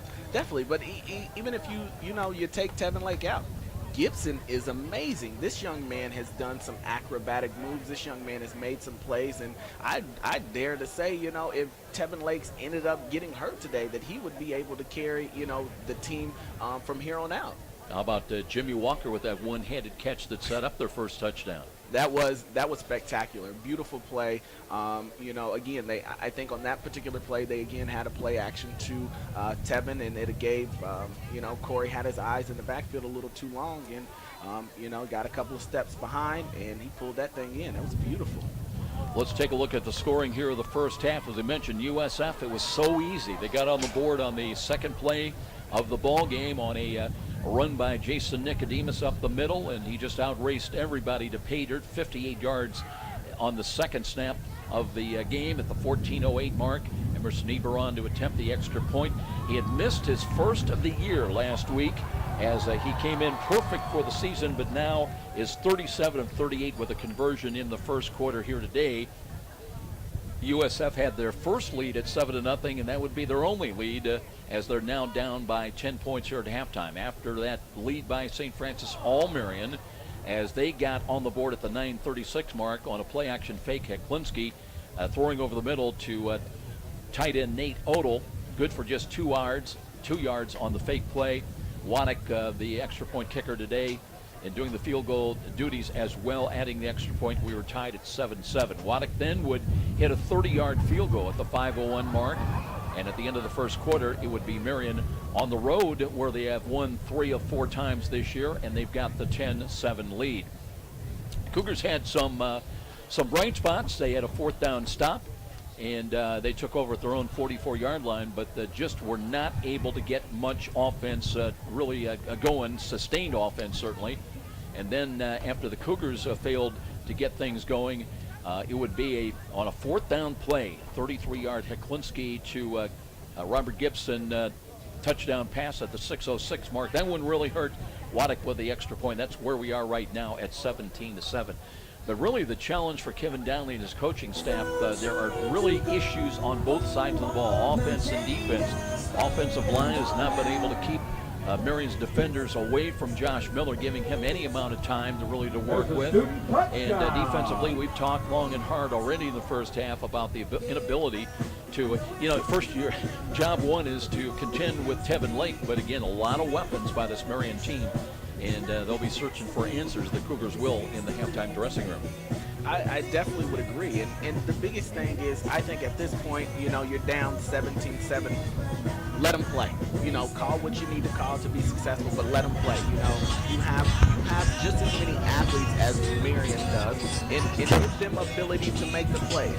Sometimes you come in, like I said, with these game strategies that you want to execute, and sometimes, depending on the circumstances and the flow of the game, you sometimes have to throw those things out of the door, out the window. We are at halftime at 17-7. Let's bring in Sean McBride down below, and you've probably got some thoughts of what you've seen in the first 30 minutes. Well, I like the way you guys are going with this as far as the strategy, because, guys, if you can't beat them, you got to join them, okay? And what that means, at least from my perspective, the Cougars have got to get something going on offense here. That's all there is to it. You talked about the many weapons that Marian has. That is apparent, and it's really doing the Cougars in right now. So in my opinion, what you really need to do is get this offense up and going. I don't know if that's a personnel change or a scheme change, but something has to get going here. After that Nicodemus score, they've got nothing, goose eggs, and it's unacceptable. So to me, once you get that offense going, get them back into the game, the defense should be able to respond. We've seen it all season long, how the emotions on either side of these squads work off and feed off of each other. And so I think really, if in fact the offense can get up and going for the Cougars, the defense should be able to respond. Sean, just to follow up though, the problem is that Marian will have the ball to start the second half, so it'll have to be really for the defense to rise up and stone them down quickly to try to give Josh Miller and the offense a chance then to come on and feed off maybe what is good happenings created by the defense. Well, you're absolutely correct. That's precisely right. And if the defense can come up and get big and give that offense a spark, along with some formational changes, again, maybe even some personnel changes, I think it does start with this critical down right here after the third quarter. Halftime here at Darcy Stadium at 17-7. Marian needs a win. They need some help, and they need the Raiders to help them out as well to have a chance to go on to the playoffs. For the Cougars, they're in, but they need a win here today to assure themselves of a home game next Saturday. Otherwise, it may well be pack up the bags, and who knows where we'll be headed. 17-7, Marian at the half in the lead. We'll be back after this 1 minute timeout. This is Cougar Football, Redeemer Radio, AM 1450. I love to reflect on memories of my dad. It isn't birthdays or my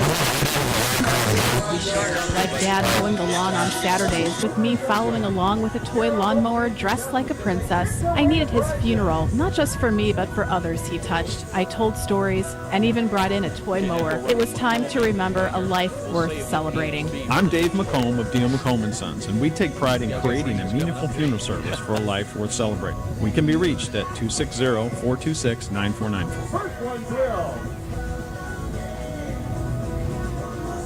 Bishop Dwenger High School is celebrating 50 years of academics, spirituality, service, and Christian life outside the classroom. This is Chris Schwarzkopf, head football coach at Bishop Dwenger. All of our student athletes are a shining example of what it means to be a saint. We wish all of our sports teams well during this golden anniversary year. Visit us at www.bishopdwenger.com and go Saints! Well, speaking of Chris Schwarzkopf and the Bishop Dwenger Saints, congratulations to them on a big playoff victory last night over New Haven, and they were the lone local and area team to survive. It was a tough night elsewhere as everybody else, Snyder, Concordia, South Adams, I think, was in too. Everybody else got beat, Danny, and there are days like that where, you know, that when the dust clears, maybe you have just one team or no teams remaining. So Dwenger lives on for at least another week. Congratulations and best of luck to the Saints next Friday night. They'll take on East Chicago Central, as I remember. My memory is correct, and they'll have them at Zoller Stadium next Friday night. Here at 17-7, and Marian very impressive once again, and we'll be looking forward to hopefully getting some stats from the crew up here in the press box. Meanwhile, I know you've got some words for us. H&L Electric is a locally owned electrical contractor. Need updated wiring for your office building? H&L can help with that. Adding an addition to your business in need of bonded, experienced electrician? H&L can help with that. Just bought an office building and you need additional outlet? H&L can help with that. For all your professional electrical needs, call H&L Electric. They can be reached at 260-357-0123. 17-7 here at halftime. I was looking back to the two games last year. Of course, Marian en route to what would eventually be a national championship victory. They beat the Cougars twice. Once on October, both games, by the way, in Indianapolis last year. On October 13th, 45-38. And then in the playoffs on November the 24th, in the second round, they defeated St. Francis 45-34. In those two games, Tevin Lake had 58 carries for 321 rushing yards, and he scored 3 touchdowns in each of those two games. So he was the man. But also defensively, Danny, you'd break it down further. They had 4 interceptions, 2 fumble recoveries, and 2 sacks against St. Francis. And really, Marian has improved on those defensive numbers here today already in the first half.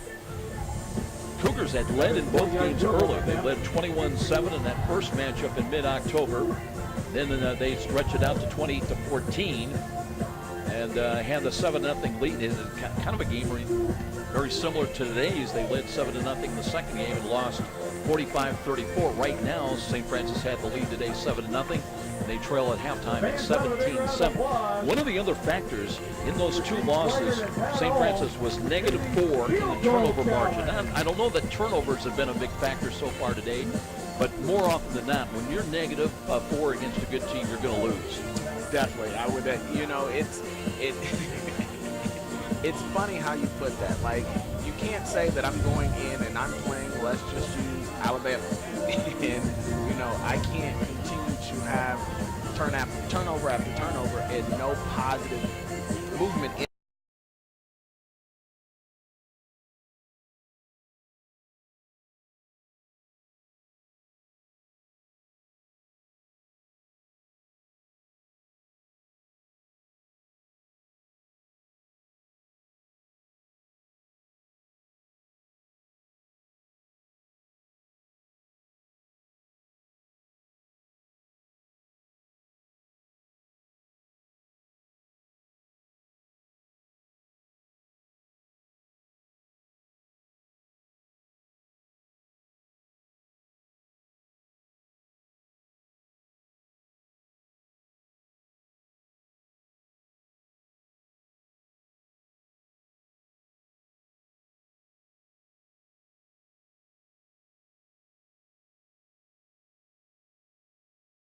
Told me everybody's going to remember those numbers when you be successful, and you always remember those games and times when you lose, and that's the one thing that I always put first is if I'm losing, if I'm competing and I lose, and I'm always looking at that particular day and time and what I need to do in order to improve my ability to make sure that next time that comes around that I succeed.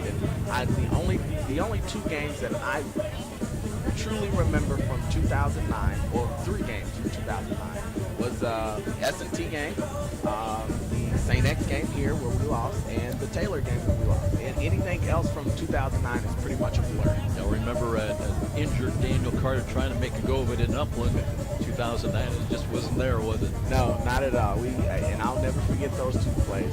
We called a sweep, and we tried to get up, and that hamstring said, yeah, it's not going to happen today. Then we tried to go right at him, and he tried to use some power, and it just wasn't there. And at times when I would get hurt, I would always say, I wish this would hurt or this would hurt. And, I come to find out that even if you want something else to hurt, that managed to always, affect how you play for that particular game. It is what it is at certain times. Halftime, and it's 17-7 our score. Marian's got the lead. Specialists for both teams coming out here. We're going to step out for the 60-second timeout, and we'll be back with more of our halftime presentation. I want to check in with Sean because I know he was in the locker room. It'll be interesting what he picked up on, and also in this conversation coming up with head coach Kevin Donnelly. This is Cougar Football on Redeemer Radio AM 1450. Are you stuck having to find your own health insurance? When my employer dropped our coverage, I had no idea where to turn. Then I called PHP. I was connected right away to a real person right here in our community. PHP has an amazing team of member service experts who know our local healthcare providers and can answer any questions you have. Plus, PHP has a wide range of individual plan options to meet your needs and make sure you and your family have the coverage you deserve. And I love the fact that PHP is a not-for-profit insurance company, so their members come first. If you need health insurance, don't put it off any longer. Contact PHP, and a friendly, understanding service expert will take care of you and provide all the information you need. You can go to the website, phpni.com, or call 800-982-6257. Take it from me, in just a few minutes, health insurance will go from scary to simple. All you need is PHP. Well, this is Decision Saturday here in the NAIA, the regular season finale. As the playoff pairings, the final rankings will come out sometime around 2 o'clock Fort Wayne time tomorrow afternoon. And after they have the final rankings, then we'll see the pairings come out sometime between 4 and 5 o'clock is the usual process. And by the way, in that final poll, some crazy things happen on the final rankings. You'll see teams that need to win, that maybe get a win, they can jump up out of nowhere into the final 20, because you got to be in the final 20 really to have a chance to make the playoffs. Final 16 basically, and of course, you know, you hear that phrase so often, win and you're in. That's not necessarily true for either team here today. The Cougars are in. They'll be in the playoffs next Saturday, but they need a win here today and come from behind style if they want to play at home. Otherwise, the possibility is very strong that they would go on the road next Saturday. As far as Marian, they need a win and they need some help. They need a total victory over USF Illinois. Then you got to rely on the Huskers to work some of their magic and get you in the top 20. Getting ready, Sean McBride down below. He's waiting for the Cougars to come through the tunnel. Coach Donnelly will be talking to some of his coaching staff as well. We'll be tuning in with what the coach had to tell his team here at halftime. And let's go down. Ready, Joe. Okay. Coach Donnelly, tough first half there. 11 plays on offense. What was your message to the team during halftime? Well, we just got to settle down and play what we're coached to do. Guys tried to take some things in their own hand. We had a lot of mistakes in communication on the back end. We had a lot of plays in the middle of the field more than usual, which has created some confusion. Hopefully we got that straightened out. Okay, good luck in the second half, Coach. Thank you. Joe, just to piggyback on what Coach said there, I talked to Coach Grant Veith during halftime, and I said, you know, what's the plan? He said, we've had 11 plays on offense. That's the plan as far as that goes. I can't really repeat Coach Miller's speech to the team, the offensive line coordinator. But yeah, there was a lot of angry men in that locker room. A lot of them young, some of them old. And let's see what the Cougars can do here in the second half. Very good, Sean McBride. We'll be back for the start of the second half after this 1-minute timeout. 17-7. Marian with the lead. They'll have the ball to begin when we come back to start things in the second half. Cougar football on Redeemer Radio, AM 1450.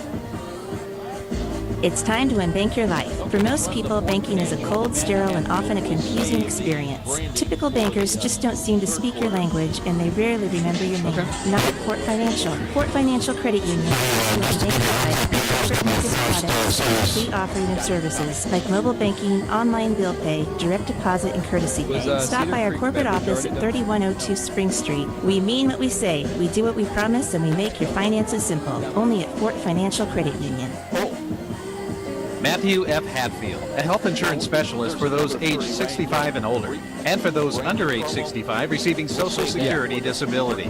Matt provides Medicare supplement plans, Medicare Part D prescription drug plans, Medicare Advantage plans, dental, vision, and hearing aid insurance plans, and long-term care insurance plans. For taking good care during the best years of your life, call Matthew F. Hatfield at 484-6606. Daniel Carter and Sean McBride. I'm Joe Parson. We get ready for the second half. Do the Cougars have a second half comeback in store? We'll find out. This game is brought to you by Cedar Creek Carryout in Grayville and Cedar Creek Beverage in Leo, where you can find quick small-town service for your U.S. football refreshment supplies. Kick off your good times with Cedar Creek Carryout or Cedar Creek Beverage. 11 plays. That is it for the Cougars in the first half. Daniel Carter, and you know what? When you're on the sidelines on a cool day, started out 53 degrees, maybe up a couple of degrees here to 55 or so, but the wind out of the south, breezy 15 miles an hour, and you know, it's kind of a penetrating cold. It kind of gets to you when you're just standing around all that time. I definitely would agree with that, but it's a beautiful day in terms of, you know, football weather, and these guys have to know that anybody, any one of us, I saw Brian Smiley out here and Anthony Moore is out here as well, you know, any one of us guys would kill to be out there, and you have to know that every time you step on this field, and especially this field where you've come from, you know, when guys were practicing over there where we now have a parking lot, and where this field used to be just predominantly mud, and sometimes they would throw in some sand to soak up some of that wet mud. You have to realize when you strap up, every time you step on Kevin Donnelly's field, you have to come ready to play. And more importantly, when you have in-state rivals like Marian. Robert Gibson is back deep in kick return. And he's got 13 kickoff returns. He's averaging over 40 yards of kick return. He has a long of 57 this year. And teed up, he'll kick it away from left to right. Marian by 10 as we start the second half. High, short, end-over-end kick. that will fall in no man's territory, and Gibson comes up, slides to it with a catch at the 25-yard line. Well, they had the right idea on that pooch kick. Definitely, and that's one thing that we used to run all the time is kick it high. Some people are expecting these guys to run back. These guys are expecting them to be there, and it just causes confusion, and usually it gives the kickoff team an opportunity to get down there and recover it. Marian will start 1st and 10 on their own. This is some of the worst starting position of the day for Marian. They did have one start inside their 10-yard line in the first half, but from the 25, as we get ready to start this second half, Tevin Lake, who had 57 yards on the ground in the first half, and he's in the ball game, flanked to the left of Joey Heklinski, who wants to throw on this first play of the game, and then there's a catch made and a run after the catch across the 30, and is that Gibson, I believe, across the 30 to the 32. Gibson, again, we talked about Anthony Jones, and Gibson has been as impressive as anybody here today so far for Marian in Game 7. This kick comes off of the first half, 37 yards rushing and 48 yards reception. Now Lake gets the handoff up the middle, and he fights his way to the first down stick and across the 35 to the 36. And just like that on 2 plays, they'll move the chains for the Marian Knights. Something's got to start clicking. Hopefully, and it seems like they've come out flat again. Somebody needs to step up. And we've said this, even last game, that you have to have that leader. And I wasn't but I was one of those players that, I lead by example. Put me in the ball game, and when the game's on the line, allow me to show you how I'm going to lead. And we need people like Bruce and Cardin and the rest of those guys out there to do just that. And Daniel, it all starts in the trenches. You got to win the battles up front. It's empty backfield. Here's Heklinski, steps up, and he's buried. They got to him that time at the 30-yard line, and Matt Cardin was there. And Cardin came to play today. I think that may be his second tackle in the game. Doesn't have it on the stats here. But his second sack, and he's had one for a tackle for a loss as well. So he's come to play. Hopefully he can pull everybody along with him to do the exact same thing. Loss brings up 2nd down and 16 with the ball at the 30-yard line. They've got to get out to their own 46-yard line. And now they'll bring the protector back in. That'll be Tevin Lake. He's flanked to the left side, 2 wide to the left. The wide side of the field. Motion out of that to the left.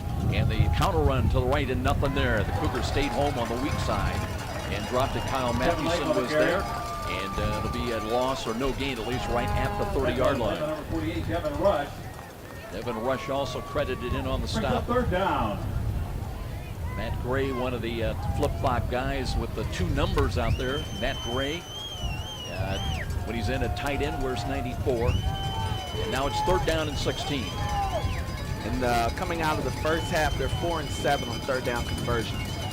3rd down and long. Heklinski's got motion left to right behind the line of scrimmage. Short drop, wants to throw over the middle. He's got a man in there short of the first down. That ball was caught by Jimmy Walker. He's up to the 43-yard line. And they'll bring up 4th down, and they'll bring in the punter. Let's see if Connor Cope will come in. And if so, that would be, I believe, Daniel, his first punt of the ball game. I think you're right, Joe. One thing is, Coach Donnelly said it, the middle of the field has been open all game, and they need to do a better job on getting those linebackers dropped back into coverage to pick up something. Now watch what's going on here. Here's Hohenstein wanting to throw, and he's in trouble. Wrapped up and sacked back at the 30-yard line. So they tried to cross up the Cougars in a must-win situation for Marian gambling every step of the way, and that time it's a sack on Hohenstein back at the 30. So St. Francis takes over right there at the Marian 30, and will that be the turning point of this ball game?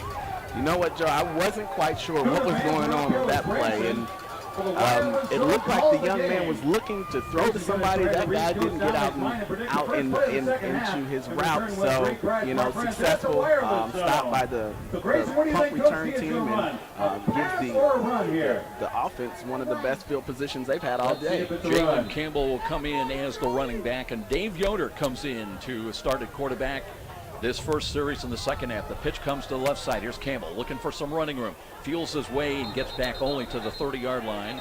Then push back late after the play. Campbell on the carry. Look at Dave Yoder's numbers a year ago. The good news, he threw for 600 yards and 6 touchdowns against Marian in the 2 losses. But he has also picked off 4 times and sacked twice. So you got to cut down on the interceptions and just do what you do, and that's basically find 84 every time you throw the ball, right? Definitely, that's his go-to guy, and you know, obviously they link up pretty well together. So hey, when in doubt, throw it to the guy you know you can trust in. Campbell picks up a yard. They'll play action fake. The rush is coming, a throw, and he's got the catch near side inside the 20, and a gain down to the 15. That was Aaron Knight who took it away from Daniel Rowe. Good body position that time by Aaron Knight to make sure he got the ball. And it definitely has given, you know, the fans out here something to cheer about. Like I said, this is some of the best field positions the offense has had all day. So, you know, the fans are on their feet, and they're pretty excited about this particular series right here. Yoder did come in last week against Taylor with 7 of 14 through the air for 74 yards, no touchdowns, no interceptions. He was sacked twice. Runs the ball to Campbell. Campbell curls up the middle, fights his way to the 12, maybe got to the 11. Let's see where they're going to say the knee hit. And they're going to move him back closer to the, I thought he was at least down to the 12, but they spot that ball back outside the 13-yard line. 10:42 remaining. First Cougar possession of this second half, down 10. Short drop. Yoder looking, throws the fade, looking for Knight. He's got a hand on it, but could not grab it. And it is incomplete. That would sail a little bit on Yoder, and it'll bring up 3rd down and 7 with the ball still at the 13-yard line. Brings up 3rd down. Cougars have to do something to get, I would say, at least 7 points. I want 7 points on the board on this particular series. Even a field goal, though, cuts it to a touchdown differential with a lot of time remaining. Yoder went over the sidelines and talked to also Cam Smith out there. Smith sets up wide to the right side. Eric Price will have the coverage. Price leads the MSFA in passes broken up and passes defended. Got to be careful. They come up and press coverage. Yoder out of the pistol. Short drop. Looks right again. Pressure's coming. Throws to the middle. He's got a one-handed attempt. And Smith took a hit in the penalty. That one goes. Rojas will pick up the personal foul against the defenseless receiver, Cam Smith.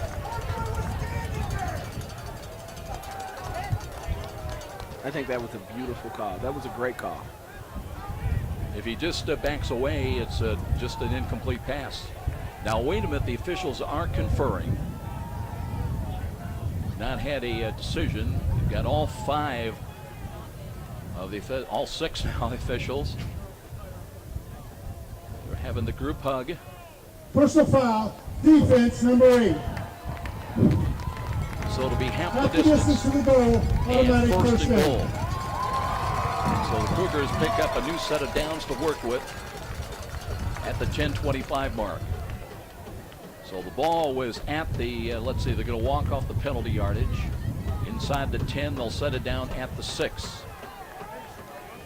And Smith on that play was very level-headed, because I think if it were me, you know, I probably would have jumped up and reacted to that. But he did what he was supposed to. He saw that yellow flag come out there and just walked right to the huddle.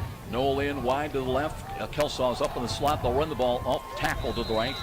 That was a run by Jason Nicodemus, a little counter run and gets inside the 5, close to the 4-yard line.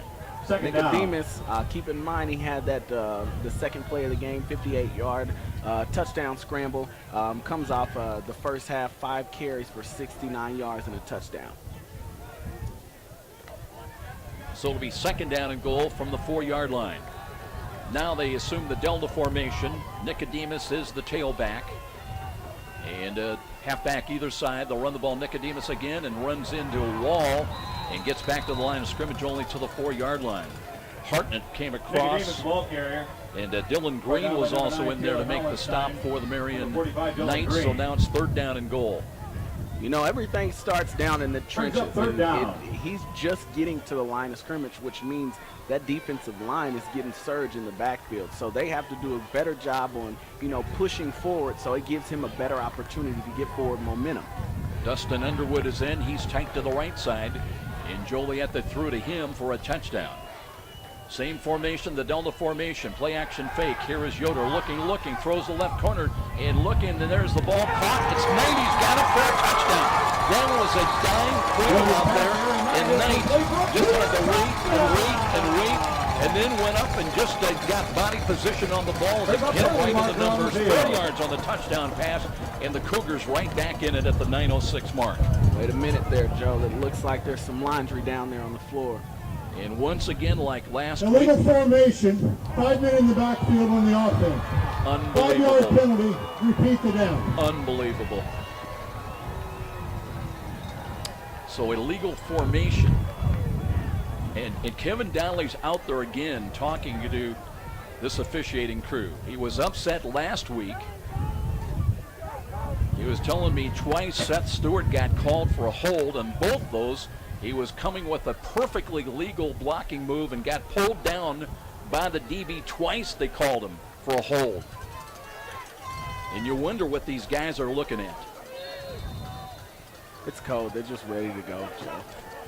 Penalty moves the ball back to the 9, so it's 3rd down and goal from the 9-yard line. Got to make a play. Play clock is down to 12. Cougars just coming onto the field right now. We're down to 10. And now if they get a quick snap, they've got them with a mismatch. Got to snap the ball. And the Cougars again are way too late. 1 second on the play clock, and now they're going to have a penalty. Delay of game. Well, that just isn't going to get it done. Let's go down and check in with Sean. They couldn't snap the ball. The official was standing over the center telling the quarterback not to snap the ball. This is clearly the official's fault here as they completely screwed the USF Cougars out of that play right there. It is bedlam down here on the sidelines. Well, it's got to be because, you know, the games the last 2 weeks have just gone beyond the officiating. Timeout, St. Francis. Their first timeout. Well, they're going to credit them with a timeout, so we'll have that at least. So it'll be 3rd down and goal from the 9, as there will not be a delay of game, and we'll step out with 9:06 remaining. It's still Marian by 10. This is Cougar Football on Redeemer Radio, AM 1450. We're all searching for answers, searching for meaning in our life. But the world and the culture give us empty solutions and empty promises. We know there is more to life because we're searching for the real truth and a real meaning. You can stop searching because you found Jesus Christ and His Catholic Church. Redeemer Radio. Welcome home to your family of faith. Looking at some of the first half numbers, Heklinski about as efficient as you could ask. He was 13 of 14 through the air for 169 yards and 2 touchdowns. He was sacked twice, no interceptions. Miller 6 of 9 for 73 yards and sacked twice as well. Cougars now after the timeout, 3rd down and goal from the 9. With Yoder back there with Nicodemus. Short drop, rush is coming. Here's the throw, the fade to the right corner. Knight goes up. He's got it, holds on, touchdown. So 3rd and goal from the 9, and Knight twice makes very good catches, and the Cougars get on the board. In dramatic fashion, they're back within 4, pending the extra point conversion coming up by Emerson Ebert. Knight went up and got that. That was beautiful. He used his body in order to keep the defensive back out of the play, and just went up there and got it. So I'm impressed with that kid, especially as close to the sideline as he was. He was able to get a foot in bounds. Eber with a kick tailing to the left, but he got it inside the left upright, so it'll be a 3-point ball game, 8:59 remaining. Here's the third quarter, 17-14 with a timeout at Darcy Stadium. This is Cougar Football on Redeemer Radio, AM 1450. Hi, sports fan. Sean McBride here, inviting you to try the barbershop experience. St. Joe Center Barbershop, located at the corner of St. Joe Center and Maple Crest, prides itself on professionalism, cleanliness, and a family-friendly atmosphere. In their 3rd generation of family ownership, they have a combined experience of over 125 years. Give them a call at 485-6981. It's my barbershop of choice. That's St. Joe Center Barbershop at 485-6981. Dave Yoder with his 11th touchdown pass of the year. And for the Aaron Knight, that was his 3rd touchdown catch. Once was not enough, Daniel Carter. They had to go to him twice on 3rd and goal from the 4, then 3rd and goal from the 9, but they got it in. Hey, that's all that counts there. Sometimes they make you do it the hard way, and they did just that. So just the way we started the second half. By the way, that stops the run of 17 in a row by Marian. And very much anybody's ball game again at 17-14 with Carmen Team against the wind. He'll be kicking away from left to right. Hits the ball. Here's a squib ball bounding high and gets through. That's picked up by Gibson at the 20-25 and up the middle. Nobody laying a glove on him till he reaches the 35-yard line. Got out maybe another yard or two to the 36 or 37, but Gibson, you've got to tackle. Definitely. And when you're on kickoff like that and you see the ball, guys get out of their lane and they try to go directly at the ball, and that kind of what causes the coverage to blow and allow guys to slip through and get to the 37-yard line. So Joey Hiklinski, we mentioned, great first half. Go 13 of 14, and for 169 yards, you have done a whale of a job. As he's got motion now left to right by Suma behind the line of scrimmage. Looks to Lake. Lake trying to sweep to the right, curls inside, drags a tackler to the 40. That'll be a gain of 3.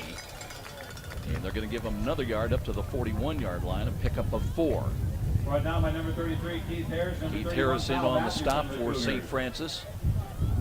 Cougars did very well on the opening series to start this second half defensively against Marian. And when Hohenstein tried to throw on 4th down, they sacked him, and Cougars took over at the 30. Now play action fake. Here's a ball that is complete on the right side, and they run for a first down and much more into USF territory. The ball is free, and let's see how they're going to rule it. Cougars came up with a ball, but they ruled it down on contact again. And they'll mark it Marian's ball at the USF 42-yard line. Defensive line did their job. They got their hands up, and he was just able to squeeze it through there. So, that's one of the things that you have to overcome is they're going to make plays. It's, again, how you react to the next play. Gray is in. He's tight to the left side. Anthony Jones up in the slot to the left side as well. Motion again. They'll hand the ball in a sweep. Here's Suma looking for some running room, trying to turn the corner to the 40. He's down to the 36-yard line of St. Francis. Taylor Brown came across and pushed him out of bounds, but that'll be a gain of about 6, maybe 7 yards for Marian. Rush did a great job on making sure that he stretched the play to the sidelines. The rest of the defense didn't flow fast enough to get him at least only 2 or 3 yards. So they got to do a better job. And that's one thing that we used to work on, or at least our defense worked on all the time, is pursuit angles and getting to the ball. Politsky in there up in slot to the right. That's the wide side of the field now on 2nd down and short.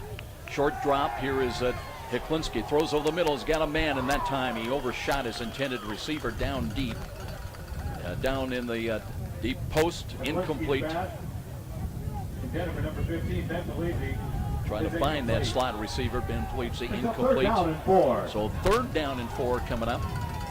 As in the first half on 3rd down situations, the Knights were 4 of 7. Cougars were just 2 of 6. Of course, they only ran 11 plays in that entire first half.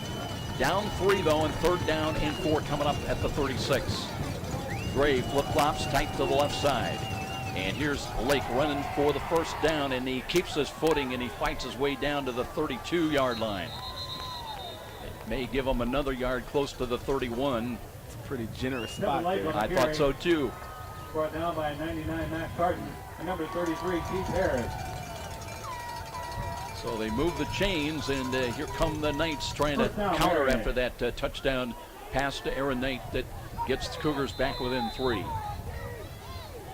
Got to put something together, big fellas. Again, Carden and Bruce and Allen need to get more push up there in the trenches and allow those linebackers to overflow the top and make some secure tackles. Motion by Suma again, but here's a counter run, and there's Lake, and Lake quickly explodes the line of scrimmage, and angled run off to the right gets him inside to the USF 25-yard line. Boy, he hits the hole quick, doesn't he? And that's what I was going to make reference to. Is this young man is 0 to 100 from the time he gets the ball until he hits the offensive lineman. He knows how to read his block. He knows how to set up his blocks.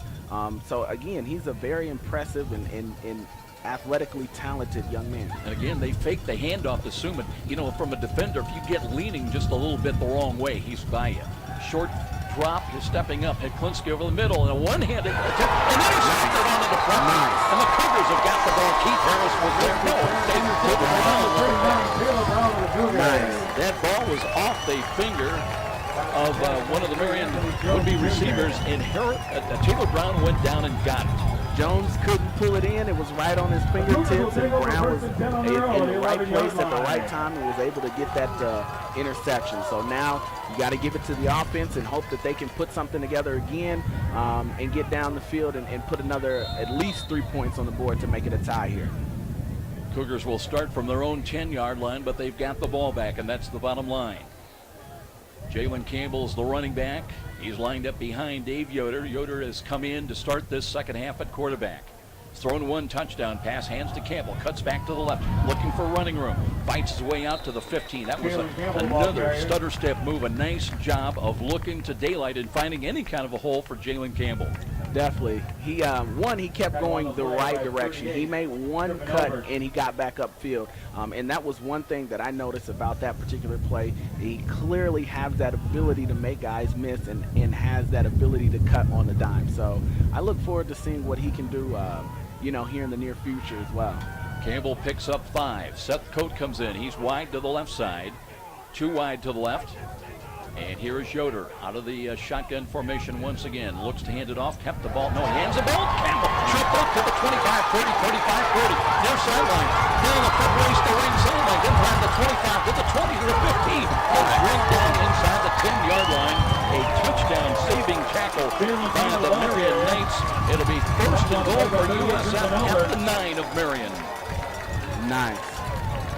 Tripped up, was able to keep his balance, and then it became a foot race. Luckily, the safety took the right angle and was able to slow him down a little bit, because if he didn't, Jalen was going to walk in that end zone.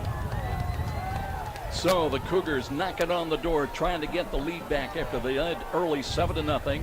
Shifting defense, the give is to Campbell again, but knocked down. He'll lose the yard back to the 10. That time, no forward line surge.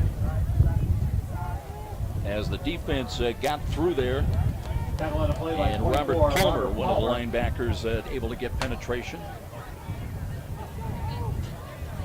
So it'll be second down, and boy, they're going to move that ball back to the 11. That's where he landed, but he had driven in to at least the 10, did not get a favorable spot. We're down to 4:30 time remaining in the third quarter. 17-14 Knights. Nicodemus is in the backfield, flanked to the right, blitz coming defensive right side. Yoder throws the fade again, looking to the corner, and that one it was out of bounds. That time Cam Smith took it away from one of the Marian defenders, but he was not able to get a foot in bounds, and now it'll be third down and goal from the 11. 84, Cam Smith is incomplete. Let's see what they call here.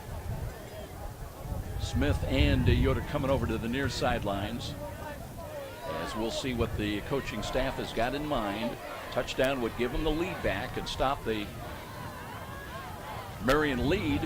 They had scored 17 in a row to lead it 17-7. And now Nicodemus lines up behind. Here is Yoder looking, and still steps up, flush to his right side. Throws to the end zone. He's got a man. That's Cam Smith. Touchdown. So it'll be a touchdown pass at the 4:08 mark. When in doubt, you go to your main man, Cam Smith. They just have that connection. Yoder flushed out of the pocket, and Cam Smith did a good job of adjusting his route to make sure that he found the Well, Campbell's run to the 9 set it up, and then the 11-yard touchdown pass from Yoder to Cam Smith at the 4:08 mark has given the Cougars a lead. Here's Eber with the extra point and booms it between the uprights. It'll be 21-17.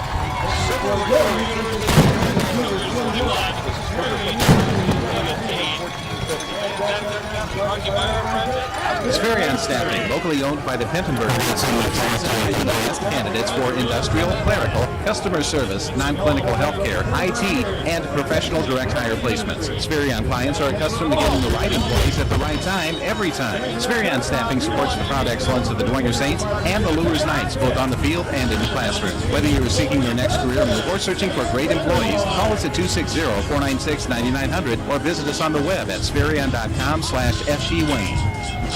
Cougars erased the 10-point deficit, and now with 2 touchdowns to open up the second half, they lead it by 4 points, 21-17. Let's go down and check in with Sean. Joe, one thing I just cannot let this go by, was the block by Jason Nicodemus, who picked up the blitz coming from the outside. Absolutely sprung Yoder free to make that pass possible. Great job by the freshman from Churubusco. Back up to you. When Yoder stumbling around, he kept his footing flush to his right, and he went to his main for Cam Smith. For Marian, number 28, Robert Gibson, number 9, Taylor Hollister. So here we go now. As the Cougars got to be wary of Robert Palmer in this kick return unit. Wind a little bit of a factor, knocking the ball off the tee. They may need to get a little assist for Colin Carmen on teeing this ball up. Still 4:08 remaining in this third quarter. Daniel, you go back to that Robert Morris game. Remember in the second half, the Cougars started on the second half and that one led by 10, and then they just, the fourth quarter, everything went away. Palmer lines it up at the 9, out to the 15, 20, 25, and slipped a couple of tackles. Well, I mean, the Cougars had him well bracketed back at the 20, and somehow he escaped. They'll have it 1st and 10 at the Marian 25-yard line. But now the Knights playing from behind, down 4. Taylor Hastings, number 42. Steven Kiermaier. What year is Gibson? He's a redshirt freshman? Wow. Marian will Could start be around a while. Exactly. 25-yard line. Tevin Lake will be back. He's just a junior. So Marian will be a contender again next year. No question. They've got a lot of youth on this team. So here we go now.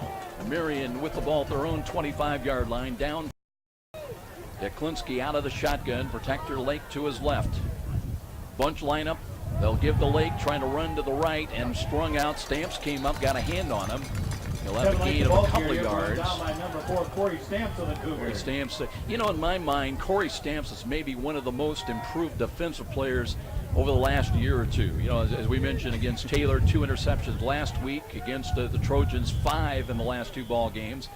But a guy that sometimes, you know, in years previous you could beat, not so much anymore. He's really improved at that cornerback slot. I would agree. His freshman year was a very questionable year. I think after he lost his spot, you know, he went back home that summer, worked harder, and now he's had a lot of success.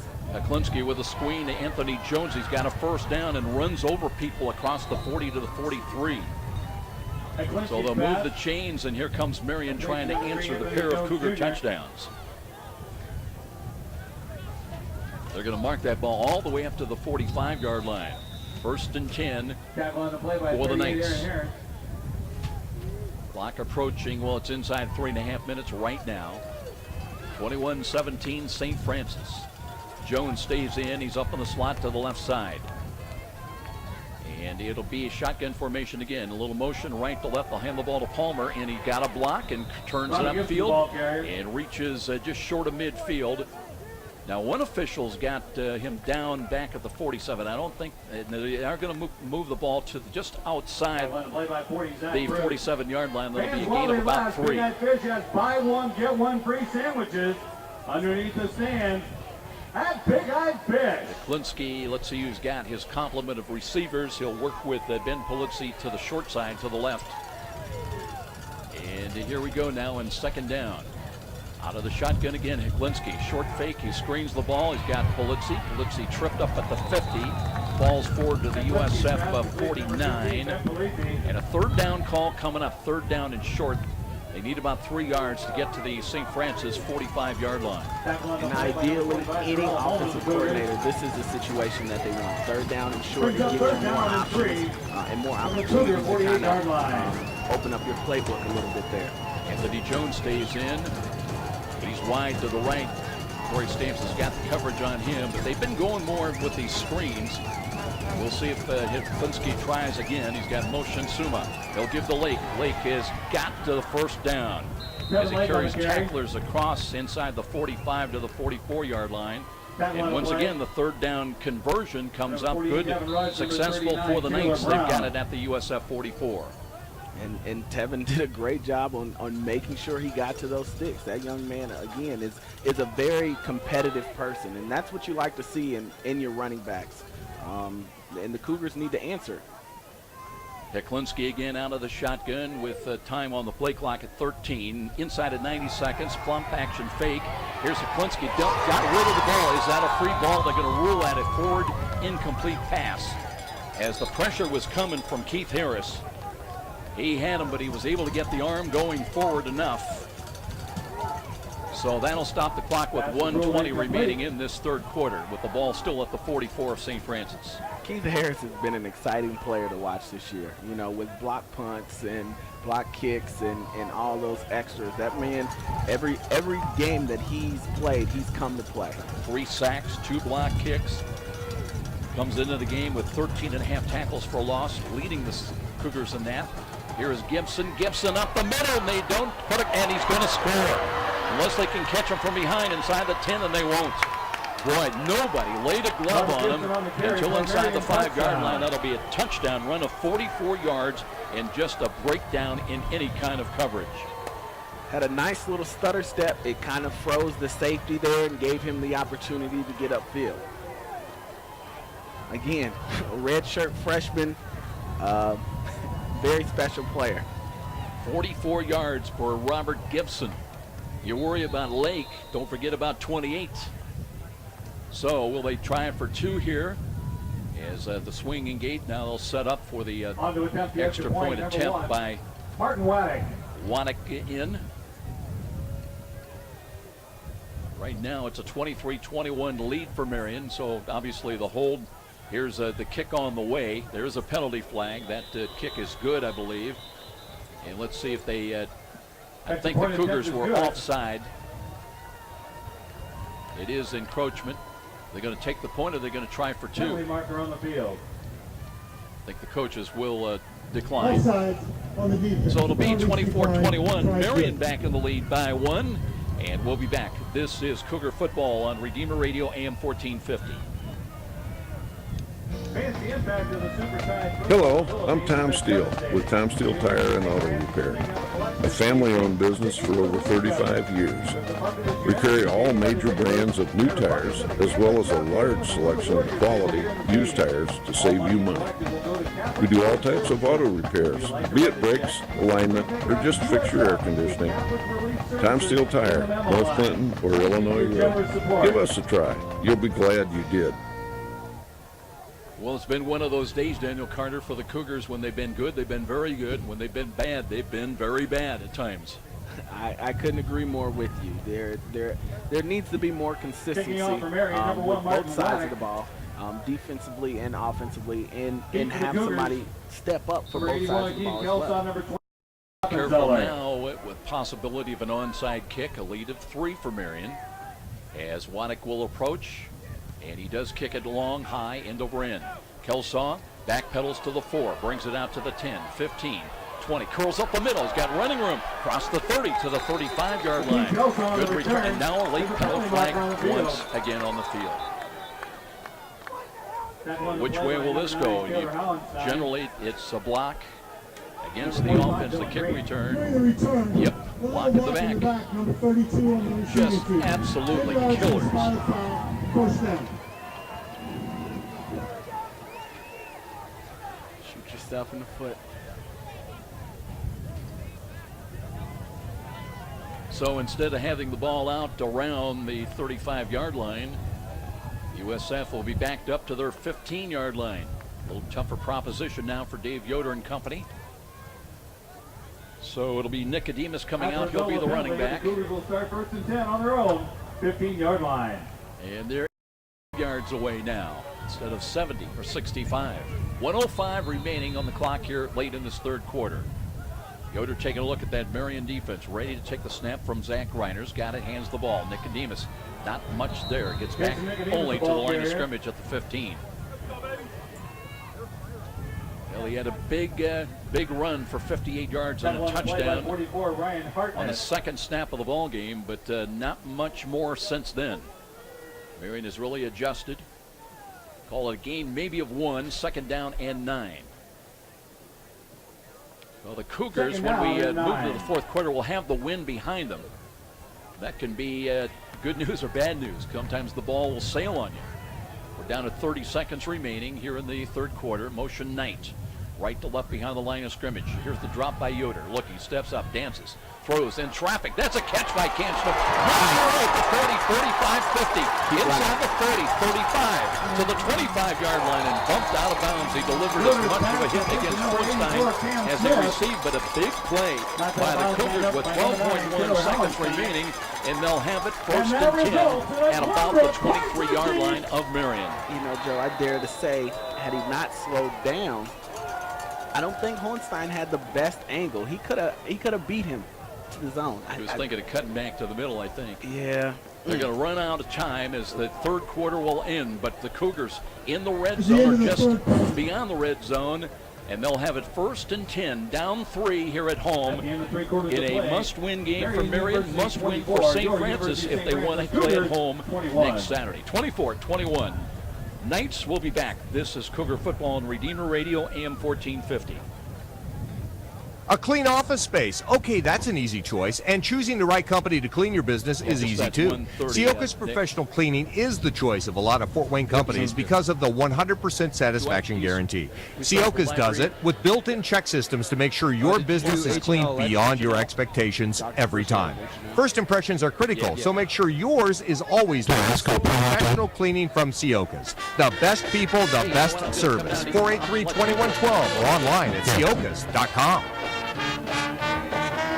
24-21 ball game. Let's check in with Sean McBride.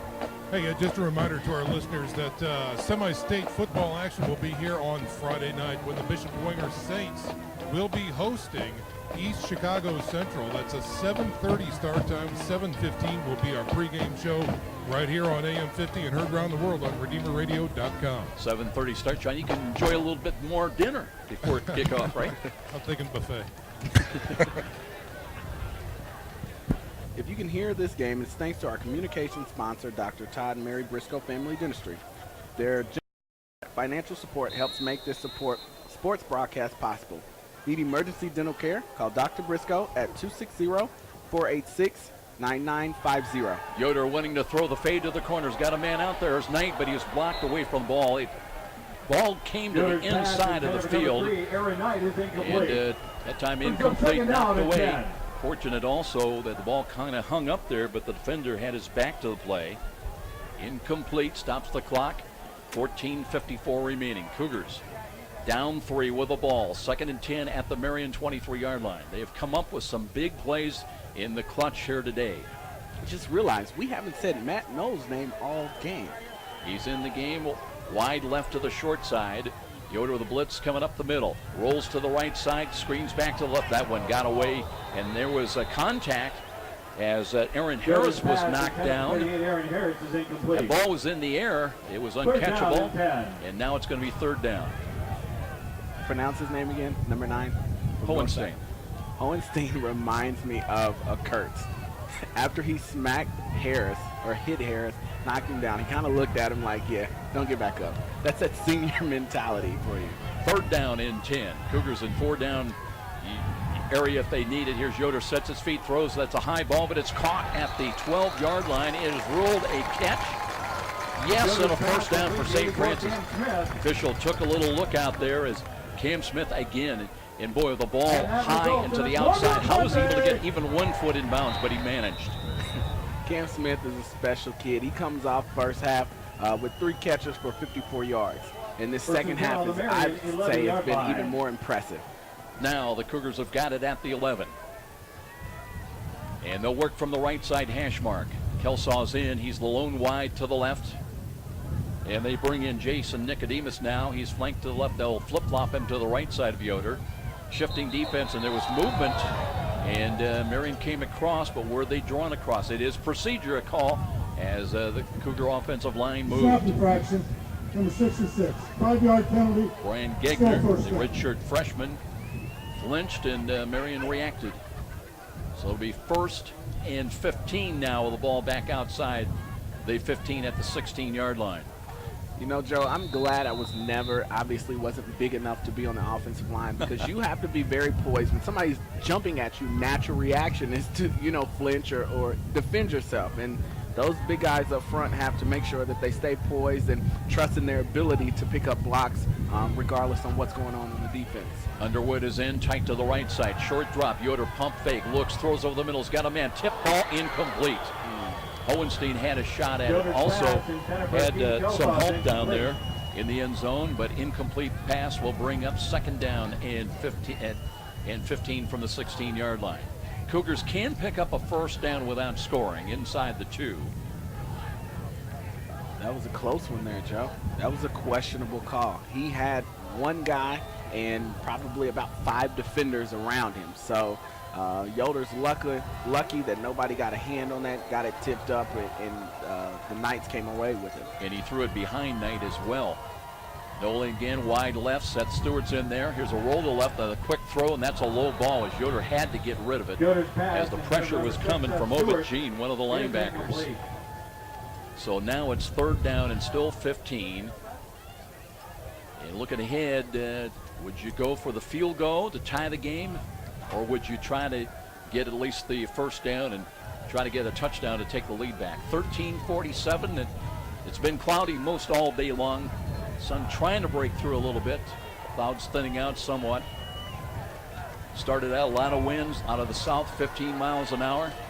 Has affected the play some. Blitz up the middle again. Yoder dropping, looking, sets, throws to the corner. Looking, Smith is there. He's got the ball and then lost it. It was knocked away, incomplete, and now it'll be fourth down and 15. And they'll bring on Mo Eber to attempt the field goal to try to tie the game.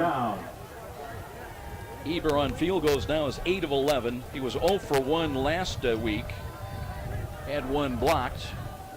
This one will be a 33-yarder. He's got a long this year of 37 yards from the right side hash mark, just in from that. From 33 yards out for the tie. Here's the kick on the way. It's long enough. Is it good? And it is. 33-yard field goal at the 13:35 new game here at Darcy Stadium. 24s across the board. And this is Cougar football on Redeemer Radio AM 1450. If you're planning to buy, build, or refinance a home or lake property, talk to Tower Bank. Don't wait. Interest rates still remain historically low, and Tower Bank can make financing your home purchase simple, convenient, and as quick as possible. You can even get pre-qualified for your mortgage to help with financial planning for your new home. Let Tower Bank help you. Call us or visit towerbank.net. Tower Bank, member FDIC, equal housing lender. Well, you look at Marian coming in, and they have a win over Taylor a couple of weeks ago in double overtime, 26-19. So they're no strangers to overtime situations. Not that we're there yet. We've got 13:35 remaining in regulation, and we are in a 24-24 tie, courtesy of the 33-yard field goal by Emerson Eber. Kicking off the Cougars. Exciting game today. Exciting. And we said it in the pregame. We expected it a good game. And it started off a little flaky there. Looked like it was going to get out of hand. But the Cougars have clawed their way back out. And you know, now we have our game on our hands.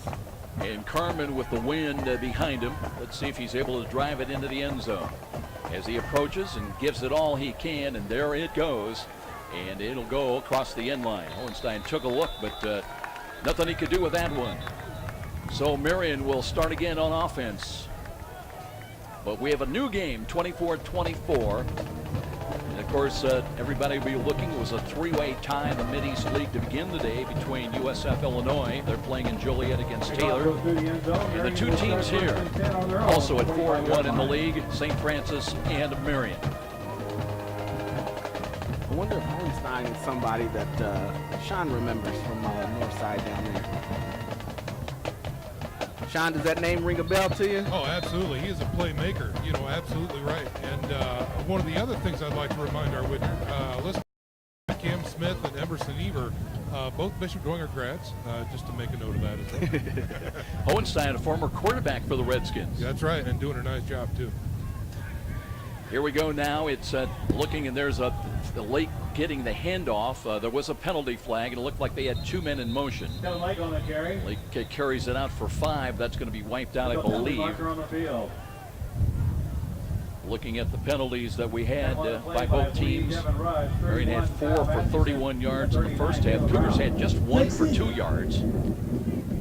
Illegal formation on the offense, number 16. Now they're going to call it illegal formation, so that bottom line will be a loss of 5. It'll be first down and 15 with the ball back at the 20-yard line. Hey Joe, I got a question about that 1 for 2. I've never heard of a penalty that only penalizes 2 yards. There's got to be something going on there. Well, especially where you have the holding or the block in the back, sometimes it's from the point of where that penalty came and create some bizarre situations. First and 15, 13-18 remaining in regulation. 2 points. Heklinski out of the gun, Suma in motion, and they'll hand the ball to Lake and up the middle. Carries tacklers for 5 up to the 25, and boy, he still drives for another couple of yards. Daniel Carter up to the 27-yard. You know, I was starting to question that 205 that they have him listed at, but with that particular run there, you know, he looks like he's every bit of 230, the way he carried some of those linebackers. Well, how about 5'8"? Because when he lines up next to Heklinski, goes 6 feet, he looks even Steven. Yeah, I think they fudged on the numbers a little bit. Hey, sometimes you got to do that. It's a gain of 3, second down and 7. And here, play action fake. They'll screen the ball, and nothing.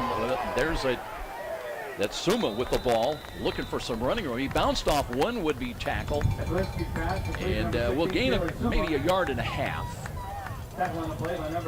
Oh, maybe not. They're going to move him back with the ball spotted right at the Marian, about the 27-yard line. Here we go, 3rd down and 7, as the Knights need to reach their own 35. He's had a lot of success with those screens. So I'm looking to see something similar to that on this particular 3rd and 7. Where they fake in, hit you down deep with a post. That works too. Yeah, they got a lot of options, don't they? Definitely. Now they flip-flop Lake, flank to the right. Short side of the blitz is coming. Heklinski looks, screens the ball. Nice. That was Corey Terrell that broke through there, and the 6-foot junior got a paw up to knock it away. Nice. Big play for St. Francis when they really needed it. So it'll be 4th down, and they'll have to punt the ball. 11:50 remaining. So Aaron Knight in punt return. He waits inside the USF 35-yard line. And let's see if Connor Cope, well, they now have this big shift of about 8 different men. They'll bring Cope in to punt the ball as he waits inside his own 15-yard line. He's got the snap and there was movement, and now you got to be careful here. That'll cost him 5. Ball start, the penalty. Instead of 4th down and 8, it'll be 4th down and 13.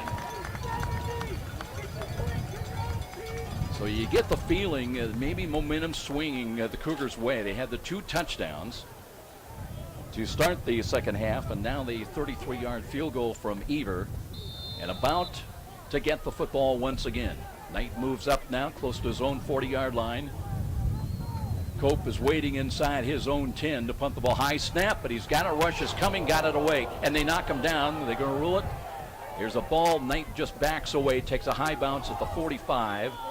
And it'll be St. Francis football in possession at their own 46-yard line. You know, Joe, depending on this outcome, it's definitely, it goes to show you, it's not how you start, it's how you end.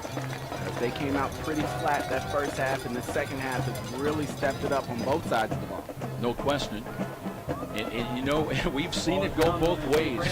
And again, I keep going back to Robert Morris. I wish I could get that out of my mind, but it's just, I wake up in a cold sweat in the middle of the night. Because it started out in the second half very, very well, and then the 4th quarter, nothing. Right. Here we go, though. USF in the 24-24 tie, 11:38 remaining. They've got the ball, very good field position across their 45-yard line. Blitz coming, they'll hand the ball and a run. No, it's Yoder. Yoder runs to the 45 to the 50, and they went after the legs down on the near sideline, but he was able to get out of bounds. Shaquille Ash make that low tackle. And that'll be a gain by Dave Yoder running for 6 yards. And that's something unusual that you don't see very often from Yoder, is actually keeping it running. And Kelsaw did a great job on cracking back on one of those DBs to spring him a little bit there. So a positive gain on the ground. Yoder wants to throw, looks, and he throws to a seam, and he's got a catch for a first down. I think that was Kelsaw. And again, he muscled it away from Ash, turned his hips, and picks up the first down. And he's into Marian territory at the 42-yard line. And that may be his first catch of the day.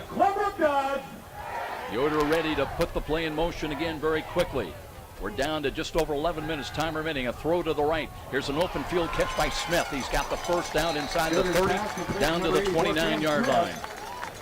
And Smith, that time they gave him a lot of room.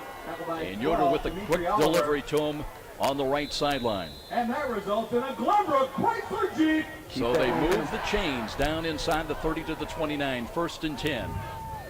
3 wide to the left, the wide side of the field. Blitz coming by Gene. Here's Yoder, time of the pocket, throws the middle. Knight's got it at the 20 to the 15 to the 10, dragging tacklers down to the 5. And it'll be 1st and goal. USF trying to take the lead. Let's say they got him on their toes. Keep going, calling the play. Let's see if you can punch something in. Gives them opportunity to rotate players, get a little. They're going to say that knee hit outside the 5 at the 6-yard line. It will be 1st and goal. Underwood comes in. He's tight to the right side. And they'll assume the Delta formation once again with Kelsaw split wide to the left. Yoder in the middle of things. Looks to hand it off. Nicodemus. No, it's Yoder keeps it and cuts back, gets to the 5. He'll pick up a yard. So Yoder said, hey, if I could do that okay a couple of plays earlier, let's try it again. But Marian defended a lot much better that time. Kelsaw coming over to the near sidelines. He'll be replaced by Seth Coate.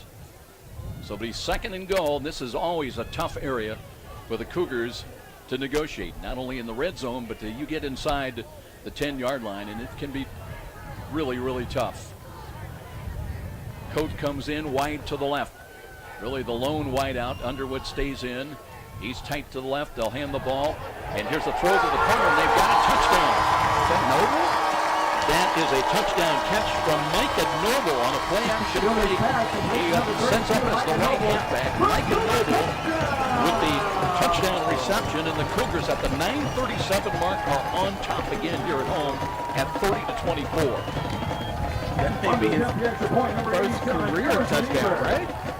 That's a name that you usually hear on the special teams. Noble did a great job slipping out in the backfield and into the flats.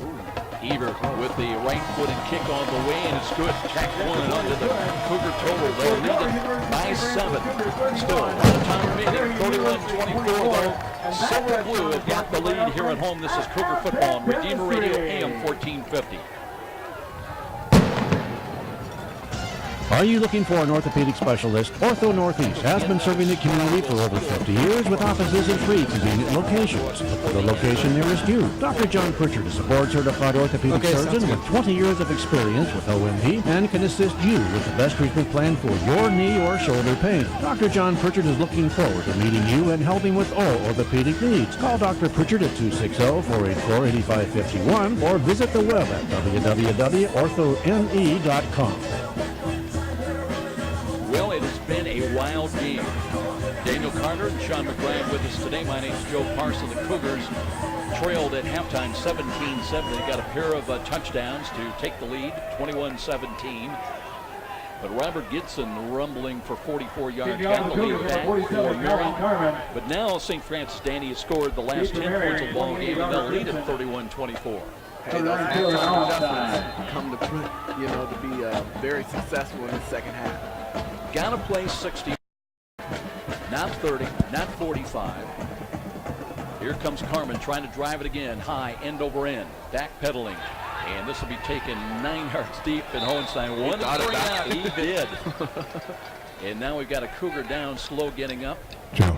And And we'll go down and check in again with Sean McBride. Joe, you talk about halftime adjustments. Obviously, with Yoder in the game, Coach Donnelly has talked about it before. When Yoder plays, you got to play loose and fast. And I love how they're pressing their advantage. They're getting up to the line of scrimmage. The Cougars are dictating the pace of this game here in the second half, and it's really paying dividends. I'll tell you what, time of possession has really turned around. They only ran 11 plays that first half, and it's been advantage St. Francis for the second half. 1st and 10, now the Knights. Will they be able to, and how will they answer the Cougar touchdown? Well, they got Jimmy Walker in. He's wide to the right.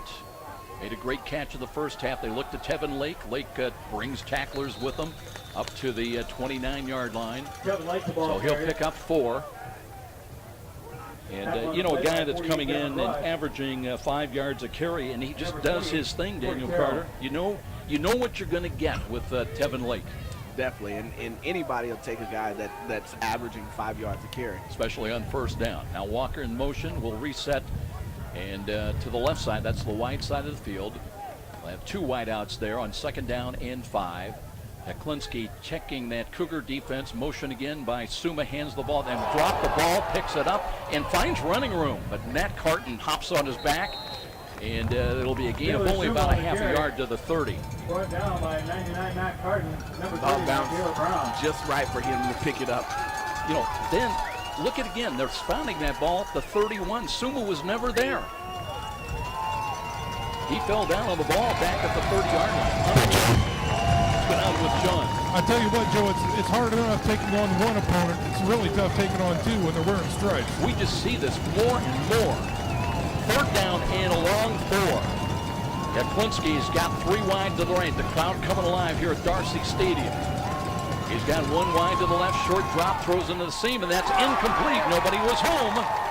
And it'll be 4th down, and Marian, will they go for it with 8:12 remaining, down 7, and they do bring the punting team on.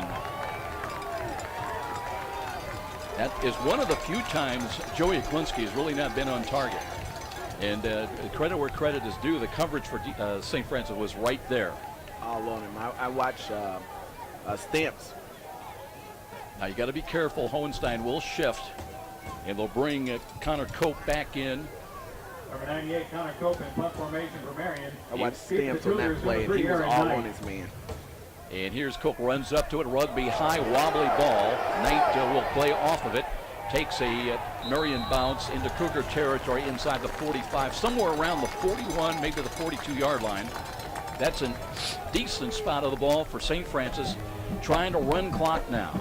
As they've got 8:05 remaining, their lead is 7 here at home, and needing a win to assure themselves of playing here at home in the playoffs next Saturday afternoon. One thing about the Cougars, when we get ahead and we're in the 4th quarter, we start to play more conservative. So they need to make sure that they allow Yoder to do what he's been doing and have the success that he's had and keep the foot down on that accelerator. Yoder out of the gun, rolls to his right side, throws on the run. He's got Cam Smith. Smith turns and gets to midfield, bumped out of bounds. The clock will stop with 7:58 remaining. Nice, safe decision that time, as Cam Smith just drives his man down deep, then turns it out a little square out pattern. And the clock running now. That was a gain of 8, so it'll be 2nd down and short. I'm interested to see what Cam ends the day on today. He has had some big catches. So is Aaron Knight, though, too. So those 2 in particular. Here's Yoder out of the pistol lineman now, and looking, hands the ball off. Here's Nicodemus. Nicodemus is not going to get there. He'll do well. He won't get back to the line of scrimmage. He's tackled on the Cougar side of midfield. Will be 3rd down and longer. 3rd down about a long 2. After that second play of the game, I don't think Nicodemus has really been past the line of scrimmage too much today. Here we go. Big call coming up. Marian still getting set defensively. Yoder ready to take the snap. Now backs away. Play clock still at 20, so he's got tons of time. And the game clock will run inside of 7 minutes right now. They've got to get to the 48 of Marian. Here's the drop and a throw, and that's a high ball. Coates got it, and he fights his way down to the 40-yard line. They'll move the changes. Seth Coate used that 6'3" frame. That ball sailed a little bit, and he went up and got it. That one a play by 44, Ryan Hartnett. And the result of that play is a I got an opportunity to watch Seth pretty much grow up. kid that would walk around with the spiky blue hair, you know, and he played quarterback in middle school, and then he transitioned into high school and shot up tremendously. But it's been fun. Hey, I remember him running around the tents when he was a little guy, about 9 or 10 years old out here. It shows you how old I am. 6:25 remaining. 31-24 Cougars. New set of downs to work with. Yoder again looks to Jalen Campbell. They've got him wrapped up. He got him in the backfield. And again, it was Dylan Dittemore. It's a nice little fake there, Joe. Kind of threw me off, too.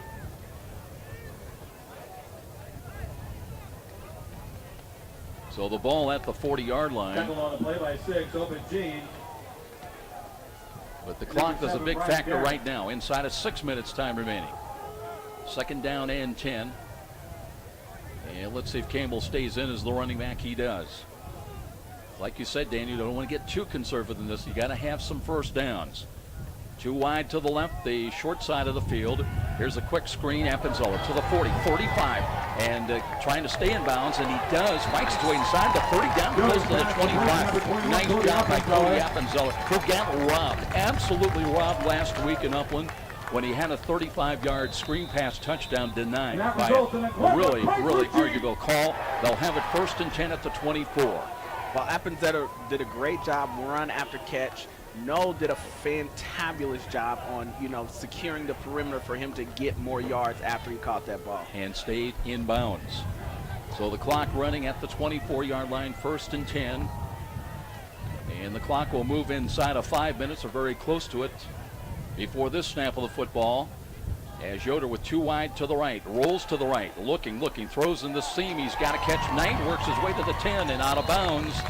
At the 9-yard line, it'll be 1st and goal. St. Francis trying to put some icing on the cake. Puts out of bounds by 24, Robert Palmer. Again, you said that Knight has had great success this game, especially in the second half here. So, you know, he's saying, you know, not to be outdone. This is senior night, senior day, so I need to make sure that I get my stats as well, young man. You know, this has been such a strange day. The Marian Knights have had the Cougars on the ropes a couple of times, but, you know, when the pivotal points of the game have come up, St. Francis has found a way to make plays. Now with 4:32 remaining, they'll have a 1st down and goal from the 9. Here's Campbell, off tackle run. He took a hit at the 6. Knocked down right there. The one thing about Jalen Campbell, great runner. He's got great speed, but I tell you what, when you hit him, he's going down. Definitely. He doesn't have all that weight behind him like Antoine. So, you know, especially, and he's taller. Everybody was like, well, you didn't take too many hits. Well, you know, I'm not as tall as him. So they're able to kind of tee off on him a little more than they were me, and he doesn't have enough weight like Antoine did to kind of deliver a blow back at him. You had weight? Who, me? No, never. 2nd and goal from the 7. Delta formation once again. Will they try Micah Noble again? Here's Yoder, throws to the left. Now, boy, Knight never had a chance to get to it. They fought him off the line, but they're going to rule that was a fair play. So it'll bring up 3rd down and goal from the 7. 3rd down and goal. I guess you could say that was inside 5 yards. Now they changed their formations. Both teams got the platoon substitutions coming on. Clock is stopped right now with 3:43 remaining on that incompleted pass. And remember, a field goal makes it a 2-possession lead as well. So you don't want to mess things up right now. Cougars now with Aaron Harris back in as the running back. Yoder with 3 wide to the right, wants to throw the fade. He's looking for Coate up, and that's knocked away, nearly intercepted. Boy, that one was short. And that was a free pick, but that time, Marian, fortunately, they dropped the ball, and Eber will come on, I believe, to try to make this a 10-point lead with 3:39 remaining. Good job. This one will be from about 24 yards out. Let's go down with Sean quickly. Yeah, real fast, Joe. This is not a gimme. In about 10 minutes, the wind has really picked up. Let's see what Eber does. And he's got the distance. Does he have the angle? He does. So it'll be a field goal at the 3:35 mark. 24-yard field goal makes it a lead of 10. 34-24 with the timeout. Here at Darcy Stadium, and this is Cougar football on Redeemer Radio AM 1450. This is David X with Star Bank. I'm proud to support our student athletes and their commitment to being champions. I'm also proud to have helped Hoosiers at Star Bank get the mortgages that best fit their needs. You've worked hard, saved, and planned to buy your dream home. Remove the uncertainty in the process and know how much you can afford with a pre-approval. Whether buying or refining, let me help you take your mortgage to the championship level with Star. Call me, David X, today at 260-418-6191. Member FDIC, Equal Housing Lender, MLS number 229839. Remember, the final rankings come out tomorrow afternoon around 2 o'clock. And then the playoff pairings after that a couple hours later, somewhere between 4 and 5 o'clock. We'll know everybody who's in and everybody who's going where. Redeemer Radio Sports thanks H&L Electric for being our travel sponsor for today's game. For all your electrical contracting needs, contact H&L Electric at 260-02-3541. Well, Colin Carmen again ready to put the boot into the football and trying to drive it, keep it away from Robert Gibson. Here's the kick high, end over end. Gibson will watch it sail over his head about 7 yards deep into the end zone, so it'll come out to the 25. And 3 minutes and 35 seconds perhaps remaining in the season for the Marian Knights. Marian will start 1st and 10 on their own 25-yard line. They need 2 scores. And I'm sure Coach Kevin Danley is reminding his team, just remember it was not that long ago, 3 weeks ago against Robert Morris. Had the 10-point lead and gave it up in the 4th quarter. Lost that ball game. Can't happen here today. What they say, Oliver, what's the old saying? Can't end the game until the fat lady sings, or the game doesn't end until the fat lady sings. A couple of hot dogs down there to the right. Oh, that's Sean. Share with I'm sorry. Sorry. 1st and 10. He's going to get even with me for that one. Here we go. Suman motion behind the line of scrimmage, left to right. Play action fake. They'll throw the ball. That's a catch made and a run across the 30-yard line to the 35 to the 37-yard line. Anthony Jones on the quick screen catch. And they'll move the chains. So Marian all business now. And really their 3.5-minute drive to end potentially their season. Well, they got to come up with something. They need 2 scores or in order to at least get back into the game. Now 1st and 10 from the Knights 37. Heklinski drops the throw, being pursued. They had a piece of him. He throws the ball into the ground. Looking for the safety valve Lake on the near side, but Keith Harris was looming large as well. Incomplete, stops the clock with 3:09 remaining. 2nd down and 10. Sounded like the fans wanted a holding call. There was significantly a good amount of jersey grabbing out there by that offensive line. But, you know, sometimes you win some, you lose some. In the last couple of games, the Cougars have lost them. Jones again splits wide to the right. Stamps has got the coverage, playing a little bit off. Neklinski out of the gun. Short drop again. Steps up in the pocket. Looking, throws. And that one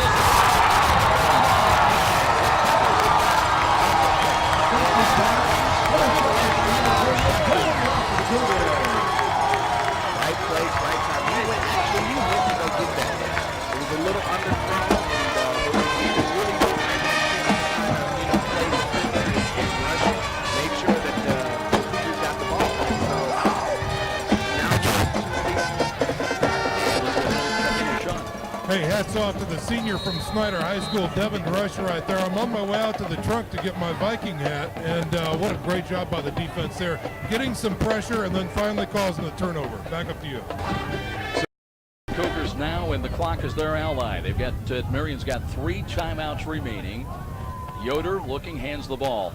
And a run, a little stop and go move. And, nice. Nicodemus, he's into the 2nd level again inside the 25. They'll catch him.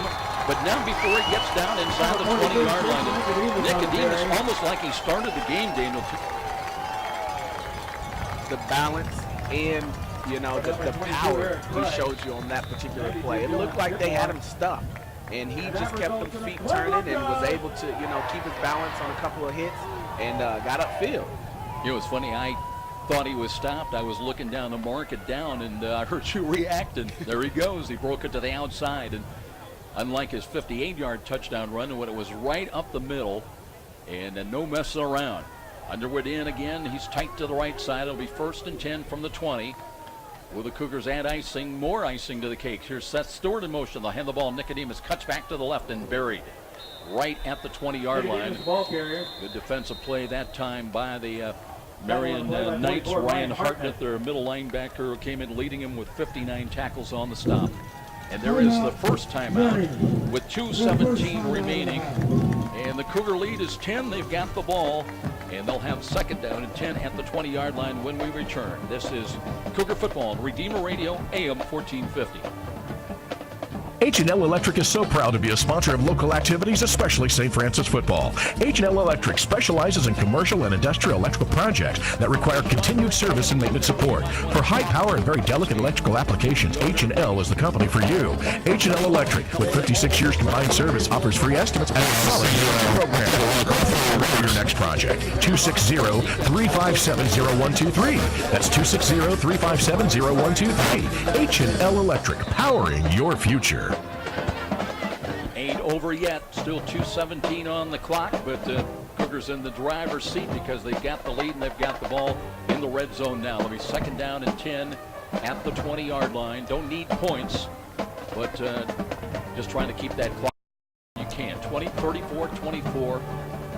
Cougars have trailed by as many as 10 points here today, and now they lead by 10. Yoder this time out of the shotgun, rolls to his left side, looking to throw the fade. He's got Seth Coate and a touchdown.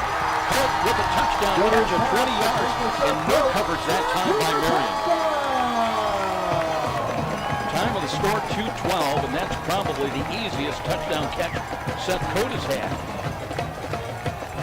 You know, Joe, it used to be a time offensively the Cougars would rack up a bunch of points in the first half, and you'd see the entire stands just kind of, leave for the game. Now, it makes it more exciting. It gives fans something to look forward to here. Eber gets a lot of lift into this extra point attempt. It's good, and suddenly it's 41-24. People are going to look at this, Daniel, and say, oh, just another trip to the office for St. Francis. It was anything but that here today. Started out bumpy, started out very rough, but they managed to overcome, the success that Marian has had and put their own success together, and has been consistent here in this second half. Cougars trailed 17-7, but really all started in the second half when they got a pair of touchdowns. One to Knight, then to Cam Smith. They had the lead at 21-17. That evaporated on a Robert Gibson 44-yard dash. They trailed at three quarters 24-21, but it has been all St. Francis here in this fourth quarter. And that's encouraging as you look ahead to the playoffs. Deep for Marian, 28, Robert Gibson. Well, Carmen once again has been able to hit green in deep green each of his last three. Will try yet again. Gibson would love a chance at a return. He's number one in the Mid-States football, and he's lining up in the end zone. Here's a kick, and that one is going across the end line on the bounce again, so it'll come out to the 25. Carmen's kick goes through the end zone. Marian will begin. And Marian, will this be their final possession of this season? They'll have it with 2:12 remaining and trailing it here on the road at 41-24. Defense can't go out here all lackadaisical. There is still 2 minutes and 12 seconds left in this particular game. So, you got to come out here and hopefully you do what you did last series, get a takeaway, and that would probably seal the game for you. Cougars have got their biggest lead of the ball game now by 17 points, and they have owned this fourth quarter. Field goal, 33 yards by Eber. Then Yoder to Micah Noble on a creative out of the Dola formation. The halfback all alone, good for 5 yards. Got another Eber field goal of 24 yards. And then Devin Rush's interception set up a 20-yard Yoder to Seth Coate touchdown. Where we are right now, 41-24. Empty backfield, 3 wide to the left, short drop. Heklinski looking, running out of time, steps up, throws over the middle. Tech ball intercepted again, and the Cougars have got it. I believe that's Corey Terrell on the kick, and he brings it down to the USF or to the Marian 25-yard line. Game, set, match. Nice. The Cougars, Daniel Carter, came in with 12 interceptions on the year, and that included, they had 3 last week. They've got 2 today. In fact, the 2 have come in the last 2 Marian possessions. And Terrell really wanted that. Jones had a step on him, and he just kind of went up there and got it and went the other way with it. So that was really impressive to see him use his athletic ability on that particular play. And if I'm not mistaken, that was sort of a one-handed grab. Yeah, he kind of pinched the ball in with one hand. You know, Heklinski had just 7 interceptions all year. He's had 2 in the last 2 possessions today. And now it'll be 1st and 10 with 2:01 remaining. Delta formation once again. Hunsucker comes in, hands the ball off to Aaron Harris. Tries the right side and gets about 3 yards, maybe 4 yards, down to the 21-yard line. And Marian's going to take another timeout, I believe. They'll have 1 remaining with 1:55 remaining. And we'll keep things right here. And right now the Cougars look very good to host here next Saturday at high noon against an unknown opponent. Now, some speculation during the week that perhaps St. Francis would host the Georgetown Lindsey Wilson winner here in the opening round next Saturday. Of course, we won't know any of this officially until sometime late afternoon, tomorrow afternoon. But there will be a game, and the odds are that it'll be a home game for St. Francis, ranked number 6, here at home at 12 noon against someone. We'll be here, and of course, we'll all know where everybody's going late tomorrow afternoon. And we'll be paying attention, Daniel Carter, to that Taylor USF-Illinois game also. USF-Illinois still on the bubble with a chance, if they win, to come in as a at-large team into the playoffs. Of course, a number of the Mid-States Football Association teams, St. Ambrose was number 17. They're playing at Waldorf. St. X at 21. Help to get in. But we'll see how it all shakes out tomorrow. Right now, the Cougars just trying to run the final 1:55 off the clock. Wes Hunsucker in at quarterback. The 3rd quarterback Kevin Downley's used today. Hands the ball again. Right side run. And there's Aaron Harris looking as he runs for a first down inside the 15, down close to the 13-yard line. I like about these freshmen, and they are very competitive. You're not going to be outdone. Nobody wants to be outdone, and it kind of shows. And that's a way that success kind of begets success. You know, what Coach Donnelly often says. You know, it's funny because you look back in your area and even before you, Kevin Donnelly always found you greyhounds. You know, now he's going with these guys who are not shy around the dinner plates. I mean, they've got some beef on them. They like to pound between Nicodemus and Harris. And then you mix in Jalen Campbell, and he's out of that mode of being a greyhound. Here's the handoff again. They go again to Harris. Harris wrapped up and dropped, did not reach the 10. They'll gain a yard to about the 12. Harris, the ball carrier. And Marian still has 1 timeout remaining. They have not elected to use that yet. And we're down into the final minute, so it looks like this may be the final snap or two unless Marian decides to take that final timeout. And hope you can join us. Sean McBride will be making his way to talk with the coach and try to pick up some of the comments from the players as well, as it'll be the league championship for St. Francis here today, as they will go on and get the automatic bid to the playoffs. Hunsucker again with the snap, looks again, hands it off. Here's a cut to the left side. Gain will only be to the 10-yard line. Harris wrapped up this time by Rojas. We're down to 21 seconds, and that is going to do it here this afternoon. 41-24. Get the win. That is their 8th win of the year. They'll finish 5-1 in the Mid-East League. Marian Knights will close out with a 6-5 record, 4-2 in the Mid-East League. So we'll hang on right here, and we'll get a chance with Coach Kevin Downley, chat with Sean McBride here coming up, and we'll get his comments in what has been an up-and-down day, and really a lot of downs early in this contest.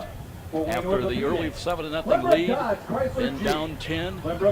Marian looking like they were going to just really dictate the tempo of this ball game and get the win, but St. Francis found a way to. We're ready.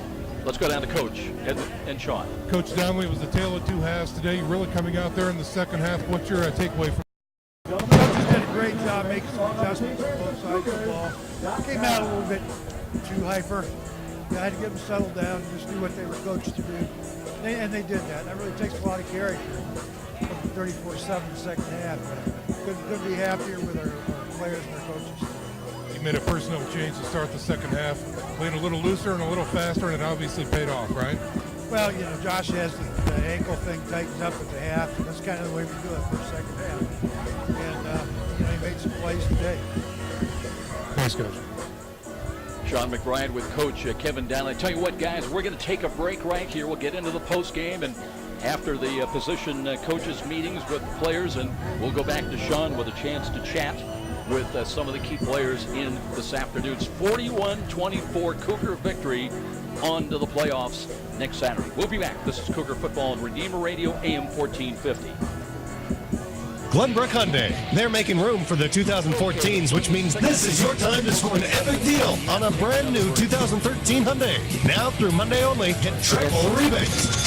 Save thousands off any brand new 2013 Hyundai in stock with triple rebates. 500 is now $1,500, 1,000 is now $3,000, and 2,000 is now $6,000 off. Cars like the stylish Hyundai Sonata or the fuel-efficient Hyundai Elantra that gets up to 40 miles per gallon. You heard right, up to $6,000 off any new Hyundai of your choice. And as always, every Hyundai comes with a Happy Car Store 20-year, 200,000-mile warranty and the Hyundai Assurance Plan. Hurry in now before they run out. Don't let time run out on the best deals of the year at Glenbrook Hyundai. Now through Monday only, triple rebates with up to $6,000 off any new Hyundai in stock. Cars that get up to 40 miles per gallon and the unbeatable 20-year, 200,000-mile Happy Car Store warranty. Glenbrook Hyundai on Coldwater Road next to Red Lobster or online at happycarstore.com. Glenbrook Hyundai. Drive happy. Now, with analysis of the game, what went right and what needs some work, let's go back to the stadium with the voice of the Cougars, Joe Parson, of the Redeemer Radio sports team. 34 big second-half points for the Cougars as they pull away from Marian and deny them the potential of a long shot bid to try to make the playoffs. It'll be St. Francis with the victory. They celebrate en masse. Players down on the field below us, 41-24 the final. Take a look at the scoring here as the Cougars did all of the scoring in the fourth quarter. Let's take a look at that. Mo Eber came on with a pair of field goals. First one at 33 yards at the 13:35, tied the game at 24 all. Marian never scored in that final 15 minutes. Then Yoder gave him the lead on a 5-yard touchdown pass to Micah Noble at the 9:37 mark, 31-24. Eber again with a 24-yard field goal, increasing the lead to the advantage out to 10 points.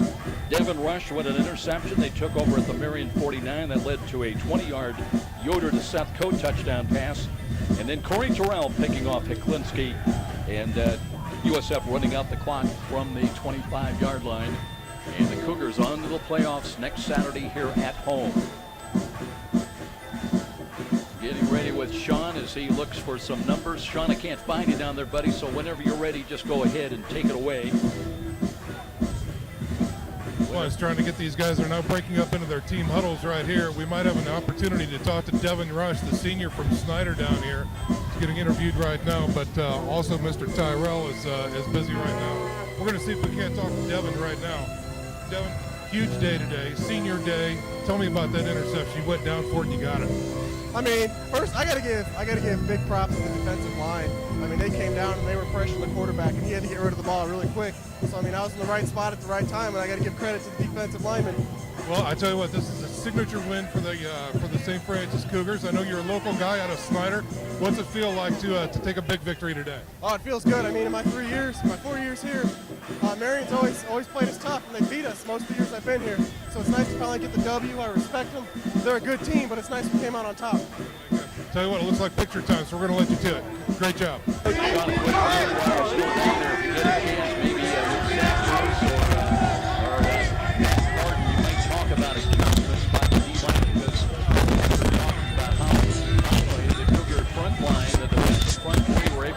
Pressure on Hiklinski. Nice kid. Improved some movements with a couple of picks late in the game. Cam Smith. Let's go down to Sean. All right, another whale of a game for the Dwenger grad down here, Cam Smith. Cam on fire today. It was another great victory for the Cougars, especially against this tough Marian squad. Tell us about the victory. We were ready all week. We've been circling this game on our calendar all week. We were ready. we had great week of preparation, and we just came out ready. We played a lot with our hearts today. I was really proud of the team as well. And you had a couple quarterbacks you worked with today, and you were successful during all 4 quarters of the game. What do you attribute that to? Just a lot of reps in practice. We get plenty of reps with them throughout the week, and it really helps out. And when it comes game time, we really show up. So, congratulations on the victory. Nice job. Joe, back up to you. Well, you wonder, Daniel Carter, about that comfort zone that Dave Yoder has with Cam Smith. And he's like that security blanket. When he gets in trouble, he's looking for 84. Yeah, and I think a lot of people have that, though. When I was playing, especially in my earlier part of years, I used to love to run to the side that Brian Smiley was on. As I got to my later part of the years, I like to run to the side that Corey Crunk was on. So you get that comfortable side of things, and Yoder finds it in Smith. Well, they're gathering up for the picture-taking session here at Darcy Stadium. St. Francis looking at the line score of the ball game. It started so quickly, so easy on a big 58-yard touchdown run by Jason Nicodemus. 7-0 USF led early, and then it all kind of went away. They were down at 17-7. And you looked at somebody was going to have, we talked about somebody was going to have to make a play. And the defense, remember Marian got the ball to start the second half, and you sense that maybe the momentum was starting to change right there, Cougars' way. Definitely. The second half, you can see it. They went into the halftime 17-7 and only scored once in the second half. So the defense definitely made that change that they needed to make over with that momentum switch from having the success that they had with that first possession out of halftime, and did that for the rest of the second half. Want to take a look at the early moments of the second half. Remember, it was a 17-7 lead for Marian, but they went out on a 4th down gamble, and the Cougars took over at the Marian 30, and they had 3rd and goal, a 9-yard touchdown from Yoder and Aaron Knight, and that really, I thought, started the way back. It was 17-14, then an interception by the Cougars again as they got the ball at their own 10-yard line. And really, let's not forget, Jalen Campbell had that long run, not good for a touchdown, but he got it down again to the 9-yard line. They would ultimately settle for an 11-yard touchdown pass Yoder to Cam Smith, that they had the lead at 21-17. That lead would not stand up though, as Robert Gibson would rumble 44 yards with just over a minute remaining in the third quarter. And Marian had their lead at 24-21. That would be their last lead of the game, as it would be all St. Francis in the fourth quarter, as they put 20 points on the board and win it going away at 41-24. Don't know if, I know you've got a couple of other partial scores maybe to look at. Yeah, having this technology, us young folks out here, I tried to figure out what was going on with the St. Francis, Illinois, and the Taylor game, and I was able to jump onto the St. Francis, Illinois' Twitter page, and it looks like right now the Taylor is up 17-0, and this was about 10 minutes ago, where they posted about 4 minutes and 52 seconds in the first quarter. So Taylor, I spoke to a few guys prior to this Saturday, and they said if Taylor comes out and plays St. Francis, Illinois like they played us last week, then Taylor could have some success, and it looks like that they've done just that. Yeah, no question about it. Taylor was the real deal, and the Cougars saw way too much of that last week, leading it late, only 14-12 before they finally pulled it out 20-12.